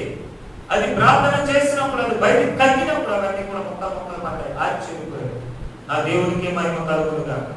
హల్లెలూయా. వాళ్ళు చేసే పనులు దైవజనులకు ఏం చేస్తున్నాయి? అవమానం తెచ్చేటట్టు చేస్తున్నాయి, దేవుడికి అవమానం తెచ్చేటట్టు చేస్తున్నాయి. నేను ఫలానా చర్చికి వెళ్తున్నాను, నా దైవజన్ని అవమానపరచడానికి తప్పించి అలాగే దేవుడికి అవమానకరమైన ప్రార్థిస్తున్నారు. కానీ జీవం కలిగిన దైవజనులు అంత కన్నీరు కాచి ప్రార్థన చేస్తాడో వాళ్ళ కొరకు, దైవజనులు అంత కన్నీరు కాచి ప్రార్థన చేస్తారో ఈ రోజు ఏం చేస్తున్నారు? దేవుడిని కూడా చాలా భయంకరంగా. ఎందు గురించి అంటే ఈ రోజు ఆ కుటుంబం ఏం చేశారంటే ఎప్పుడైతే ఆయన ఆ విధంగా చూసాడో అది పడిపోయిన తర్వాత ఆ ఎక్కది వచ్చి నోటన కక్కి అదంతా ఇదైనంత బ్రతికిన తర్వాత ఆయన అన్నాడు, అయ్యా ఇక్కడి నుంచి నేను యేసు ప్రభువుని సొంత రక్షకునిగా అంగీకరిస్తాను అన్నాడు. హల్లెలూయా. ఎందుకంటే ఆవిడ దేవుడు నమ్ముకుంది కదా అనుకున్నాను. ఆవిడ తిప్పి ఆవిడ చాలా మంచిదని అనుకున్నానంటే పాస్టర్. కానీ ఎంత ప్రమాదం! ఎందుకంటే మోకాళ్ళు వేస్తే నాకు చూపించాడు దర్శనంలో దేవుడు. ఎందుకంటే నీకు ఫలానా ద్వారాలు పెట్టిందని చెప్పి ఖచ్చితంగా చెప్పాను. హల్లెలూయా. ఎలాగైతే చెప్పాడో అదే విధంగా దేవుడు అదే రోజు విడుదలిచ్చాడు. విడుదలిచ్చిన తర్వాత ఆయన మర్నాడు ఆ ప్రార్థన చేసి నేను వెళ్ళిపోయాను. రెండో రోజు ఫోన్ చేసి, పాస్టర్ గారు మీరు రండి ప్రార్థన చేస్తే మా ఇంట్లో ఫోటోలన్నీ కూడా తీసేస్తామంట అని చెప్పి ఫోటోలన్నీ తీసుకెళ్లి నీటిలో కనిపిస్తే చక్కగా ప్రార్థనకి ఎక్కడ దగ్గర ఇంచుమించు 12-13 కిలోమీటర్ల దగ్గర నుంచి మా చర్చికి వస్తున్నారు. దేవునికి మహిమ కలుగునుగా. హల్లెలూయా. ఎందు గురించి నాకు వెంటనే ఇచ్చాను రక్షణ అన్నారు. చాలా మంది ఇప్పుడు ఏంటంటే రెడీమేడ్ గా ఇలా వచ్చినాయంటే నాకు రక్షణ కావాలని అడుగుతారు. వెంటనే ఇచ్చేసేది కాదు రక్షణ. దేవునికి స్తోత్రం కలుగును గాక. వచ్చిన వెంటనే ఇచ్చేది కాదండి. ఎందుకంటే నువ్వు ఎలా దేవుడి గురించి నువ్వు పూర్తిగా తెలుసుకోవాలి. దేవుడి గురించి నీకు పూర్తిగా అవగాహన రావాలి. వచ్చిన తర్వాత అప్పుడు రక్షణ పొందాలి. ఎందుకంటే ఇప్పుడు వేడిగా ఉన్నప్పుడు నువ్వు వచ్చేస్తావు, నాకు రక్షణ ఇచ్చేది, నేను కరెక్ట్ గా ఉంటానంటావు. ఒక వారం 2 వారాలు వచ్చేటప్పటికి కాలు చేతులు లాక్కొచ్చేటప్పటికి వంకలు సాకులు చెప్పడం మొదలెడతావు. ఆవిడ రాదండి పిల్ల మీద మొగుడు మీద పిల్లం, వీళ్ళిద్దరి మీద పిల్లలు మధ్యలో పెట్టుకొని సాకులు చెప్పడం మొదలు పెడతారు. అందుకే ఏంటంటే నువ్వు కరెక్ట్ గా దేవుడు సాగుతున్నప్పుడే సేవకు నీకు రక్షణ ఇస్తాడు. హల్లెలూయా. కొన్నాళ్ళు కనిపెట్టి నీకు రక్షణ అప్పుడు ఇస్తాడు. తొందరపడడానికి వీలు లేదు. ఏ సమయానికి వల్ల సేవకునికి తెలుసు. దేవుడు ప్రేరేపించి నీ కుటుంబానికి ఎప్పుడు ఇవ్వాలో రక్షణ అప్పుడు దేవుడు ఇమ్మని చెప్పినప్పుడు సేవకుడే అమ్మ మీరు రక్షణకి సిద్ధపడడానికి రక్షణ కూడా ఏర్పాటు చేసి చక్కటి రీతిలో రక్షణ ఇవ్వడానికి సిద్ధపరుస్తాడు. హల్లెలూయా. ఆ రక్షణ కూడా నువ్వు 3 రోజులు ఉంటున్నావు అంటే ఉపవాసం. ఎందుకంటే ఇక్కడ నుంచి వెళ్ళి తిరిగి కాదు, కఠిన ఉపవాసం. రక్షణ పొందిన వారు కఠిన ఉపవాసం ఉంటే 3 రోజుల్లో కూడా మీరు తెలుసున్న దగ్గర నుంచి చేసిన ప్రతి ఒక్క పాపాన్ని కూడా 3 రోజులు కూడా పశ్చాత్తాపడి దేవుని సన్నిధిలో ఒప్పుకుంటూ కన్నీరు దాచి ప్రార్థన చేసి ఉపవాసం ఉంది 3వ దినాన రక్షణ పొందడానికి సిద్ధపడాలి. హల్లెలూయా. ఎప్పుడైతే అలా ఉపవాసం ఉండి కన్నీరు దాచి దేవుని దగ్గర సిద్ధపడతావో నీ లైఫ్ లో తిరిగి ఉండదు. హల్లెలూయా. ఆయన అంటాడు ఎప్పుడైతే నీ పాపాలు ఒప్పుకున్నావు, ఎక్కడ నీ పాపం నేను జ్ఞాపకం చేసుకోను, సముద్రం మూట కట్టి సముద్రం అడుగులాలని పడేస్తానంటాడు. హల్లెలూయా. అప్పుడు దేవుడు చెట్టుకు మంచు ఉన్నట్టుగా నేను నీకు తోడుగా ఉంటాను అని సెలవిస్తున్నటువంటి దేవుడు ఆయన. హల్లెలూయా. ఎప్పుడైతే మన ప్రార్థనలో శక్తి ఎప్పుడు ఉంటుందంటే దేవుడి దగ్గర మనము యథార్థంగా ఉన్నప్పుడు, దేవుడి దగ్గర మనం పరిశుద్ధంగా ఉన్నప్పుడు. మనకి మార్చుకోండి యాకోబు పత్రిక చూడండి 4వ అధ్యాయం 7వ వచనం. నువ్వు ఎప్పుడు ప్రార్థన చేయగలుగుతావు అంటే అక్కడ చెప్తున్నాను చూడండి.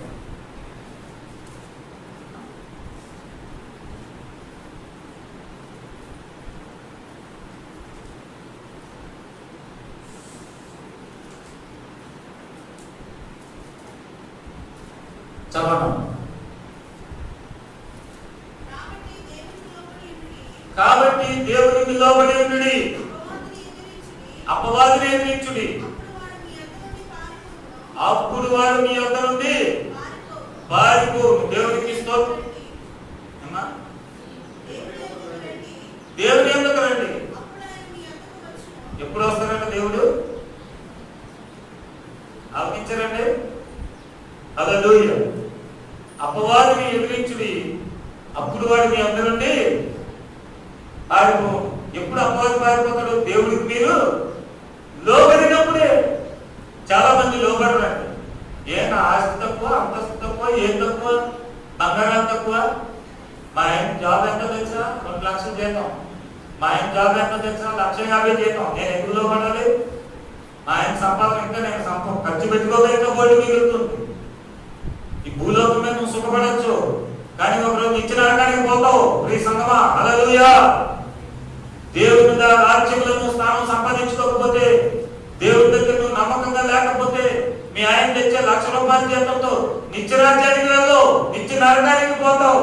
హల్లెలూయా. ప్రతి ఒక్క విషయంలో కూడా నువ్వు దేవుడి దగ్గర నమ్మకంగా యథార్థంగా ఉన్నప్పుడే దేవుని యొక్క కార్యాన్ని జీవితంలో చూడగలవు. హల్లెలూయా. హల్లెలూయా. అదే విధంగా చూడండి అపోస్తలుల కార్యాలు 12వ అధ్యాయం 5వ వచనం నుంచి చూడండి. అక్కడ సంఘం ప్రార్థన చేయగా పేతురు చెరసాలలో ఉన్నప్పుడు సంఘం అయితే అతడి కొరకు అత్యాశక్తితో దేవునికి ప్రార్థన చేయగా ఆ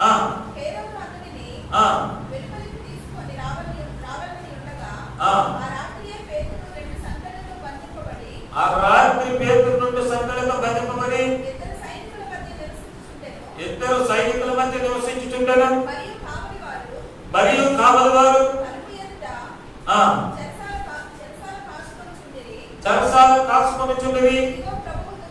ఇదిగో ప్రభువు దూత అతని దగ్గరకు వచ్చెను. అతడు ఉన్న గదిలో వెలుగు ప్రకాశించెను. పేతురు ప్రక్కన తట్టి త్వరగా త్వరగా రమ్మని చెప్పి రమ్మని చెప్పి అతని లేపగా సంఖ్యలు అతని చేతి నుండి ఊడిపడిన. హల్లెలూయా. నువ్వు ఏ బంధకాల్లో ఉన్నావో దేవుడు ఈరోజు నీతోనే మాట్లాడుతున్నాడు. హల్లెలూయా. ఎందుకంటే అక్కడ పేతురు కొరకు సంఘం అంత్యాశక్తితో ప్రార్థన చేయగా ఏమైనా సంఖ్యలు తెగిపోయి పేతున్న బంధకాల నుంచి బయటకు తీసుకొచ్చింది దేవుని యొక్క దూత. ఈ రోజు నువ్వు ఏ బంధకాల్లో ఉన్నావో ప్రియ సంగమా, ప్రియ సహోదర సహోదరి, నువ్వు ఏ బంధకాల్లో ఉన్నావో, ఏ సమస్యల్లో ఉన్నావో, ఏ బాధల్లో ఉన్నావో అందులోంచి నిన్ను బయటకు తీసుకురావాలంటే దేవుడికి ఒక్కరికే సాధ్యం. హల్లెలూయా. వెళ్ళి నీ ఊరు ప్రెసిడెంట్ కానీ, నీ ఊరు ఎమ్మెల్యే కానీ, నీ ఊరు సెక్రటరీ కానీ ఎవరు బయటికి తీసుకొని రాలేరు. హల్లెలూయా. నువ్వు ఉన్న బంధకాల నుంచి, నువ్వు ఉన్న భయంకరమైన పరిస్థితి నుంచి బయటికి తీసుకురావాలంటే దేవుడు ఒక్కరికే సాధ్యం. హల్లెలూయా. కనుక నీవు ఎవరి వైపు చూడాలి? మనుషుల వైపు కాదు, దేవుని వైపు చూడడం నేర్చుకో నీ జీవితంలో. హల్లెలూయా. అందుకంటే నువ్వు నా తట్టు తిరిగిన నేను నీ తట్టు తిరుగుతాడు అంటున్నాడు. నువ్వు దేవుని తట్టు ఎప్పుడైతే తిరిగావో అప్పుడు దేవుడు నీ తట్టు తిరుగుతాడు. నువ్వు ఏ బంధకాల్లో ఉన్నావో అప్పుడు ఆయన నిన్న బంధకాల నుంచి విడిపించి బయటికి తీసుకురాగలుగుతాడు. హల్లెలూయా. అక్కడ సంఘం అంతా కూడా ఎలా ప్రార్థన చేసినాక అత్యాశక్తితో పేతురు కొరకు ప్రార్థన చేసినప్పుడు, అత్యాశక్తితో ప్రార్థన చేసినప్పుడు సంఖ్యలు విడిపోయి పేతురుని విడిపించుకొని వచ్చింది దూత. ఈ రోజు నువ్వు ప్రార్థన చేస్తే నీ ఇంట్లో ఉన్న బంధకాలే తెగడం లేదు. అవునా కదా చెప్పండి? అవునండి. ఈ రోజు నువ్వు ప్రార్థన చేస్తే నీ ఇంట్లో ఉన్న బంధకాలే తెగడం లేదు. దానికి గల కారణం ఏంటి? ఇంకా మనలో ఆయనకి ఇష్టం లేని ఉన్నాయి. అవి ఒప్పుకున్నప్పుడే తెగినాయి ఆ బంధకాలు. హల్లెలూయా.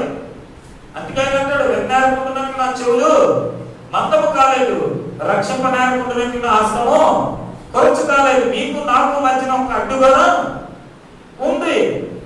ఎన్ని సంవత్సరాలుగా ఈ గోడ తొలగించుకోవడానికి చూడడం కొంతమంది వారు తెలుసుకొని తప్పును సరి చేసుకోవడానికి చూస్తారు, కానీ కొంతమంది ఆ గోడ తొలగించుకోవడానికి చూడరు. ఎందుకంటే ఇంకా పాప జీవితం, ఇంకా లోక జీవితం, ఇంకా దేవునికి అవిధేయకరమైన పనులు, దేవునికి ఇష్టం లేని పనులు, దేవునికి లోబడలేని పనులు, ఇవన్నీ కూడా అన్ని మామూలు జీవితాలే.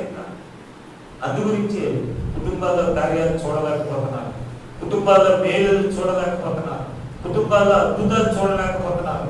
కుటుంబాల్లో తండ్రి మారితే తల్లి మారదు, తల్లి మారితే బిడ్డలు మారదు, బిడ్డలు మారితే తల్లిదండ్రుల్లో మార్పు ఉండదు. దీని అంతటికీ గల కారణం ఏంటంటే ప్రార్థన కుటుంబంలో లేక, కుటుంబంలో తండ్రిగా ఎప్పుడైతే పిల్లల్ని కేకేసి కూర్చోబెట్టి ప్రార్థన ప్రారంభిస్తావో అంతా కూడా వాళ్ళు ఏం చేస్తారు? నువ్వు ఏది చేస్తే అదే నేర్చుకుంటారు. తల్లిదండ్రులు ఏం చెప్తే అదే పిల్లలు నేర్చుకుంటారు. వాళ్ళకి నేర్పించవలసి నువ్వు నేర్పించడం లేదు. కానీ నా పిల్లలు పెద్దోడు అయ్యాడు కనుక ఆయనకు ₹1,00,000 బైక్ నేను కొన్నానా లేదా, అవి చూడు కాలు ఎగరేసుకుని అంటుంటే ఈ దాంట్లో కూడా నా కొడుకుని ఎలా చూస్తున్నారు. మంచి ఒక ₹5,000 బట్టలు కొన్నానా లేదా, అది చక్కగా అడిగి మంచి కాస్ట్యూమ్స్ కొన్నానా లేదా, మంచి పెర్ఫ్యూమ్స్ కొన్నానా లేదా, నా కుమార్తె మంచి డ్రెస్సులు కొన్నానా లేదా, మంచి లిప్టిక్లు కొన్నానా లేదా. ఇది కాదు పెంపకం. దేవునికి స్తోత్రం కలుగునుగా. వాక్యంలో నేను పెంచుతున్నానా లేదా, ప్రార్థనలో పెంచుతున్నానా లేదా. ఎందుకంటే ఈ భూలోకంలో నువ్వు ఎంత ఇచ్చినా అది నరకానికి పంపించడానికి సిద్ధపడుతున్నావు, కానీ దేవుడు రాజ్యానికి వెళ్ళడానికి నువ్వు సిద్ధపడటం లేదని చెప్తుంది లేఖనం. హల్లెలూయా.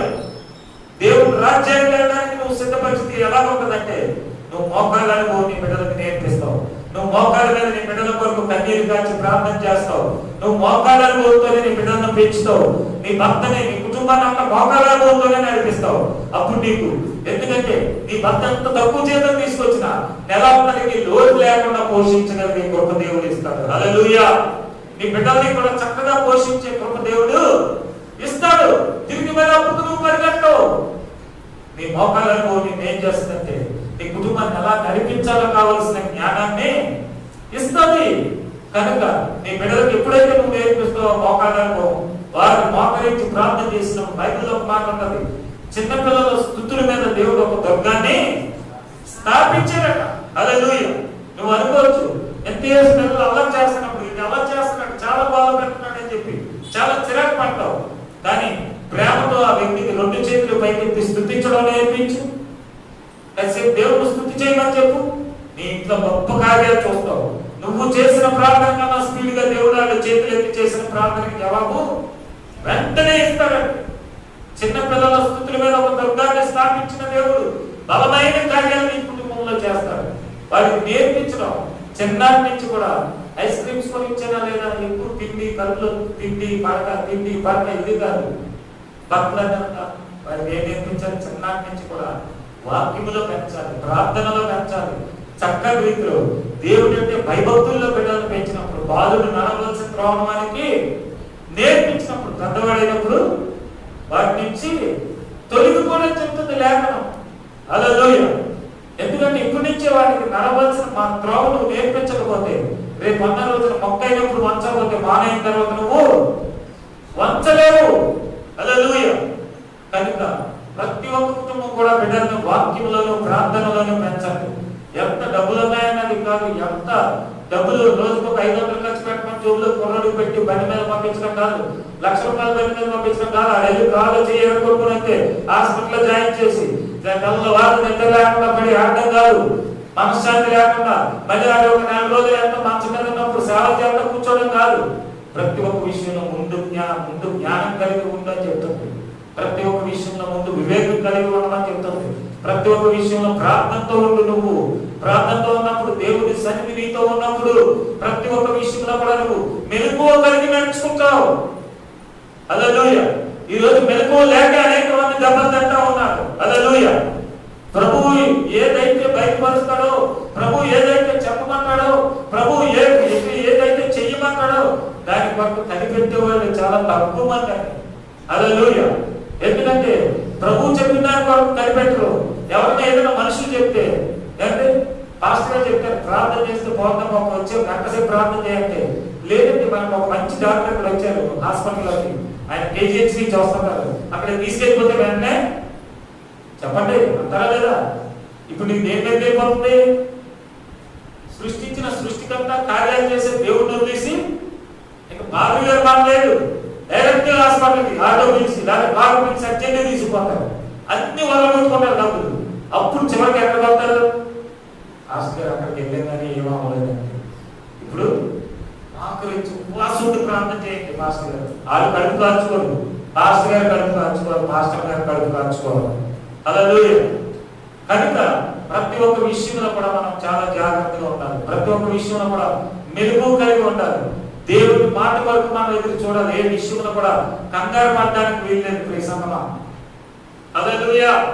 కనుక దేవుడు యెహోషువ పట్ల కార్యం చేసిన దేవుడు, ఏలియా పట్ల ప్రార్థన చేసినప్పుడు కార్యం చేసిన దేవుడు, ఎలీషా ప్రార్థన చేయగా కార్యం చేసిన దేవుడు, హిజ్కియా ప్రార్థన చేయగా కార్యం చేసినటువంటి దేవుడు నీ నా జీవితాల్లో చెయ్యక మానడు. హల్లెలూయా. అద్భుత రీతిలో కార్యాలు చేస్తాడండి.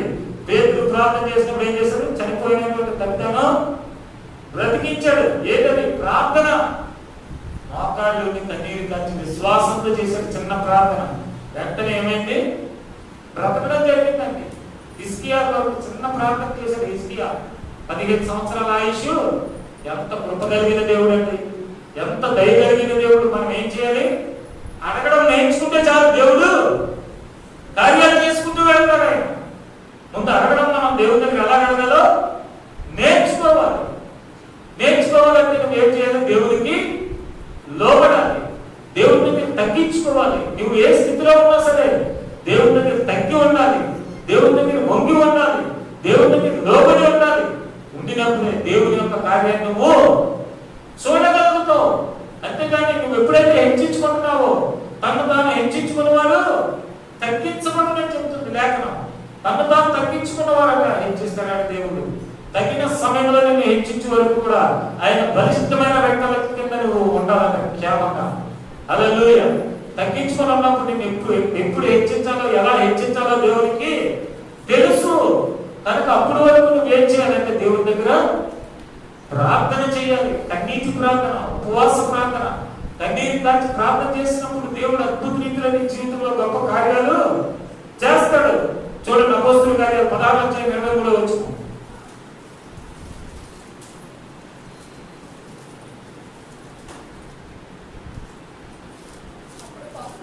అప్పుడు పౌలు నువ్వు ఏ హాని చేసుకొనవద్దు. అప్పుడు పౌలు నువ్వు ఏ హాని చేసుకోవద్దు, మేమందరం ఇక్కడనే ఉన్నామని మేమందరం ఇక్కడే ఉన్నామని బిగ్గరగా చెప్పాను. బిగ్గరగా చెప్పాను. అతడు దీపము తెమ్మని చెప్పి అతడు దీపము తెమ్మని చెప్పి లోపలికి లోపలికి వచ్చి వచ్చి వణుకుచు పౌలునకును శీలకును సాగిలపడి వారిని వెలుపలికి తీసుకొని వచ్చి అయ్యలారా హల్లెలూయా. అక్కడ చెరసాల నాయకుడు ఏమంటున్నాడు? మీరు అందరూ కూడా పారిపోయామో అనుకున్నాడు. దేవుడికి స్తోత్రం కలుగును గాక. కానీ అందరూ కూడా అక్కడే ఉన్నారట. దీపం వెలిగించి చూసి అయ్యలారా భయపడ్డాడు నేను. ఎందుకంటే జైలు తప్పించుకున్నానంటే దొంగల జైలు చెప్పడం చిన్న విషయం కాదండి. చాలా పెద్ద పనిష్మెంట్ ఉంటుంది ఆ జైలుకి. హల్లెలూయా. కానీ ఎవ్వరు కూడా ఎక్కడికి వెళ్ళిపోలేదట. అందరూ అక్కడే ఉన్నారట. ఆయన ఒకే ఒక మాట పౌలు సేవను అడుగుతాడు, అయ్యలారా రక్షణ పొందాలంటే నేనేమి చెయ్యవలను. హల్లెలూయా. ఎందుకంటే ప్రార్థన పౌలు సేవలో ఆ చెరసాల్లో ఉండి కూడా ఏం చేస్తున్నారంటే చెప్పండమ్మా, చెరసాల్లో ఉండి ఏం చేస్తున్నారండి? స్తుతించి ప్రార్థన చేస్తున్నారండి. హల్లెలూయా. ప్రార్థనకు ఉన్నటువంటి శక్తి దేనికి లేదు. హల్లెలూయా. ఈ రోజు వాక్యం ప్రభువా బిడ్డల దగ్గరికి వెళ్ళి ఏ మాట చెప్పాలన్నప్పుడు ప్రార్థన మీదే మాట్లాడు నువ్వు అని చెప్పారు ప్రభు. దేవునికి స్తోత్రం. కనుక మోకరించి ప్రార్థన చేసుకున్న ప్రార్థన మీద దేవుడు దేనికన్నా సరే ప్రార్థనే ప్రారంభం. హల్లెలూయా. నువ్వు ఏది జయించాలన్నా ప్రార్థనే. అక్కడ పౌలు సేవలందరూ కూడా జైల్లో ఉండి ప్రార్థన చేసినప్పుడు చెరసాల పునాదులు బద్దలయ్యాయి. హల్లెలూయా. అది చూసి చెరసాల నాయకులు కంగారు పడి వీళ్ళందరూ పారిపోయారేమో అనుకున్నారు. కానీ వీళ్ళు దేవుడిని నమ్ముకొని ఉన్నారు కనుక అందరూ కూడా లోపలే ఉండి దేవుడిని స్తుతిస్తున్నారు. స్తుతిస్తున్నప్పుడు అయ్యా నేను రక్షణ పొందాలంటే నేనేమి చేయవలను అని అడుగుతున్నాడు వారు. హల్లెలూయా. కనుక మన ద్వారా ఇంకా అనేక మంది మారేటట్టు ఉండాలి. మన క్రియ చూసి మనం ప్రార్థన చేస్తున్నాం అంటే మన ప్రార్థన ద్వారా ప్రాంతం అంతా రక్షించబడేటట్టు ఉండాలి. మనం ప్రార్థన చేస్తే అనేక ఆత్మలు కదిలించబడేటట్టు ఉండాలి. నువ్వు ప్రార్థన చేస్తున్నావు, ఒక్క ఆత్మను సన్నిధికి తీసుకురాలేకపోతున్నావు.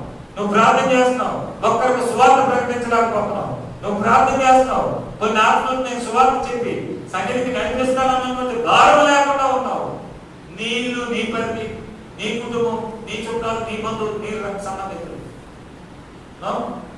దేవుడు నిన్ను ఎందుకు రక్షించుకున్నాడు? దేవుడు నిన్ను ఎందుకు పిలుచుకున్నాడు? దేవుడు నిన్ను ఎందుకు రక్షించుకున్నాడు? దేవుడు నిన్ను నిత్యము కూడా తన సజీవమైన రక్తం చాటును కాపాడి ఎందుకు మనం పోషిస్తూ ఉన్నాడు?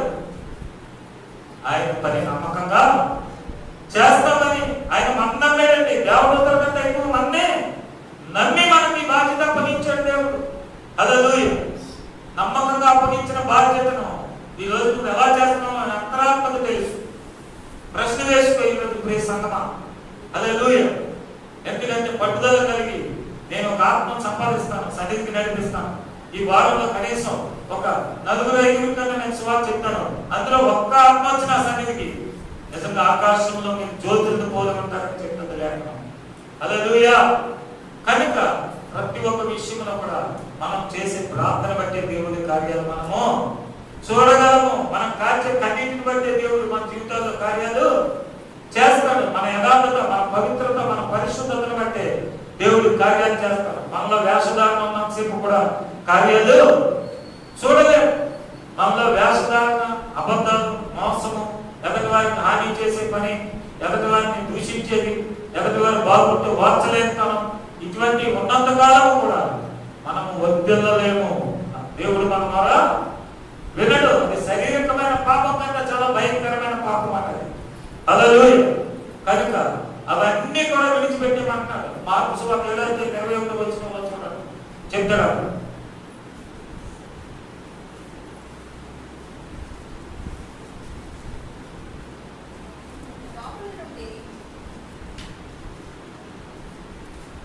లోపల నుండి అనగా మనుష్య హృదయంలో నుండి దురాలోచనలను, జారత్వములను, దొంగతనములను, అరహత్యలను, వ్యభిచారములను, లోభములను, చెడుతనములను, కృత్రిమములను, కామ వికారములను, మత్సరములను, దేవదూషణను, అహంభావమును, అవివేకమును వచ్చును. ఈ చెడ్డవని లోపల నుండి బయలు వెళ్ళి మనిషిని అపవిత్రపరచునని ఆయన చెప్పారు. చూసారు ఎన్ని రకాలు ఉన్నాయో. ఇవి చాలా బాగున్నాయండి, ఇవి చాలా బాగున్నాయి, కానీ లోపల చాలా క్వాలిటీస్ ఉన్నాయి. హల్లెలూయా. ఇవన్నీ బయటకు వెళ్తేనే కానీ వాక్యం నీలోకి అన్వయించుకోలేవు. హల్లెలూయా. ఈ లోపల ఉన్నాయని బయటకు పోతేనే వాక్యం నీలోనికి వెళ్తాడు. అప్పుడు నువ్వు నడుచుకోవాల్సిన మార్గంలో నువ్వు నడుచుకుంటావు. ఇవన్నీ బయటకు పోకుండా నేను కరెక్ట్గా నడాలని నిన్ను నడిపించలేవు, నిన్ను నువ్వు సరి చేసుకోలేవు.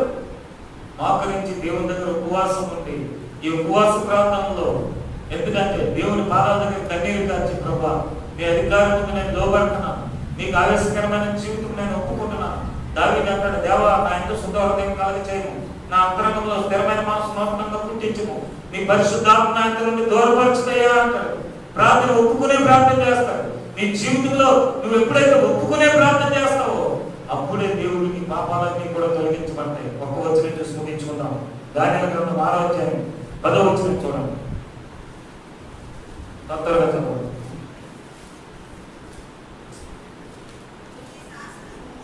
ఇంటి శాసనము సంతకము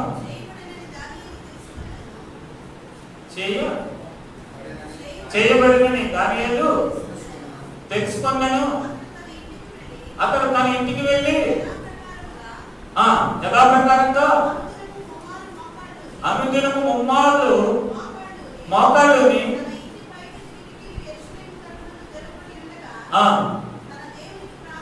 తన దేవునికి ప్రార్థన చేయించున్నాను. ఆయన స్తుతించుచూ వచ్చాను. ఆ మనుషులు గుమ్ముకూడి వచ్చి దానియేలు తన దేవునికి ప్రార్థన చేయలేదు.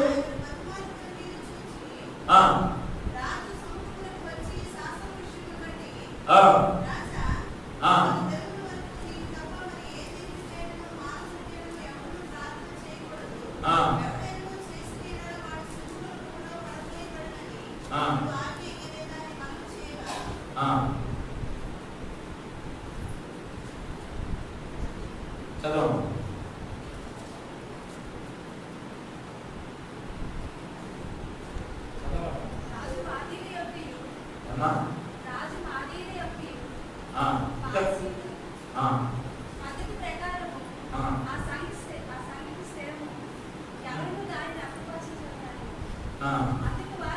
అందుకు వారు చెరపట్టబడిన ఆ దానియేలు నీవు పుట్టించిన శాసనమే కానీ లక్ష్య పెట్టక అనుదిన ముమ్మారు ప్రార్థన చేయొచ్చు వచ్చుచున్నాడని రాజు మాట విని దానియేలు రక్షింపవలనని మనసు దృఢం చేసుకొని సూర్యుడు అస్తమించే వరకు విడిపించుటకు ప్రయత్నం చేసిన. హల్లెలూయా. దానియేలు మీద అక్కడ కంప్లైంట్ చేస్తా ఉన్నారండి. హల్లెలూయా. ఇచ్చినప్పటికీ కూడా అక్కడ ఏం చేశాడు? ఒక ఆజ్ఞ ఇచ్చాడు, కానీ దాని ప్రకారంగా చూసినట్లయితే ప్రార్థన చేయగా సింహాలయం కూడా దానియేలుని చేయలేకపోయింది. ఎందుకంటే ప్రార్థన సింహాలయంలో దానియేలు వేసినప్పటికీ కూడా సింహాలయమే దానియేలుని ఏది చేయలేకపోయింది. దానికి గల కారణం ఏంటంటే ప్రార్థన. అక్కడ రాజు గుర్తించాడు దానియేలు ప్రార్థన, సాష్టాంగ పడిపోయాడు. జీవము కలిగిన మాట చూడండి, జీవము కలిగిన దాసుడైన దానియేలు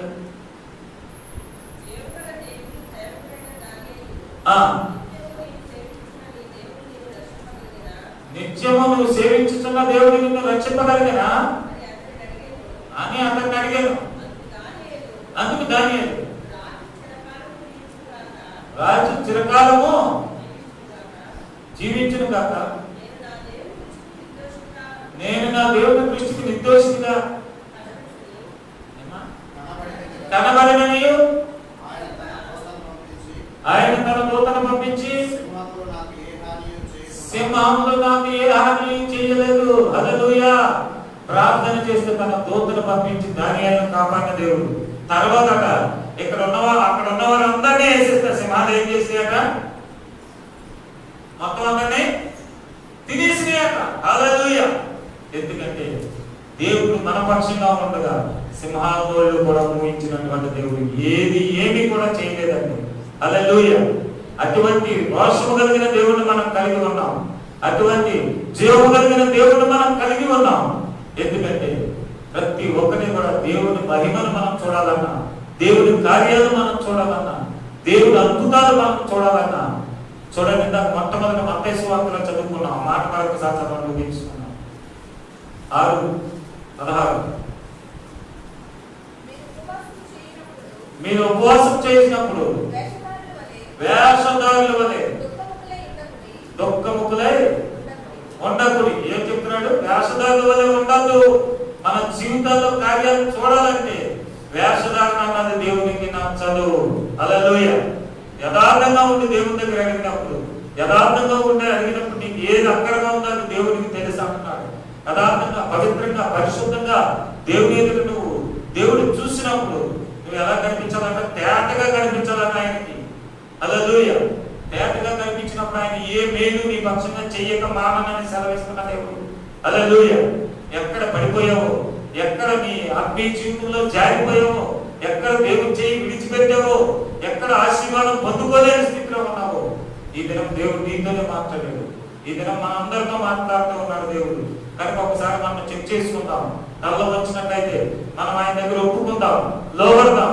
ఆయన అన్నాడు దేవుడికి లోబడి ఉండు, అపవాదిని ఎదిరించుడు అంటున్నాడు. కనుక దేవుడికి లోబడతావా? దేవుడి దగ్గర ఒప్పుకుంటావా? దేవుడి దగ్గర నేను తగ్గించుకొని, ప్రభువా ఇప్పుడు వరకు నేను ఎలా ఉన్నాను నువ్వు మాట్లాడేవు ప్రభువా, నీ అధికారం ముందు నేను లోబడుతున్నాను, నీ యొక్క ప్రభువా అధికారం ముందు నేను ఒప్పుకుంటున్నాను, ప్రతి ఒక్క పాపాన్ని ఒప్పుకొని విడిచిపెడుతున్నాను ప్రభువా, దయతో నన్ను క్షమించిన ఆయన. ఈ మొదటి సెక్షన్ లో నీ దాసుల ద్వారా నాతో మాట్లాడావు. నా జీవితంలో ఏం జరగాలన్నా ప్రార్థనే తప్ప మరి వేరే ఒకటి లేదు.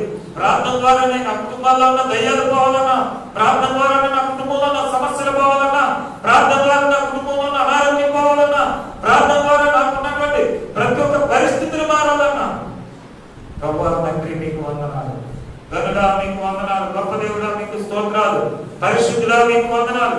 ప్రార్థన ద్వారా తప్ప మరి దేని ద్వారా కూడా ఈ పోవని లేఖనం ద్వారా సూటిగా మీ దైవదాసులని మాట్లాడే ప్రభువా, ఇగో తల్లిదండ్రులు నేను సరి చేసుకుంటాను, నన్ను నేను తగ్గించుకుంటాను, నన్ను నేను లోబడుతున్నాను. ఈ అధికారం ఉందని నోరు తెచ్చి దేవుని ఎదురు లోబడదామా? దేవుని ఎదురు లోబడదామా?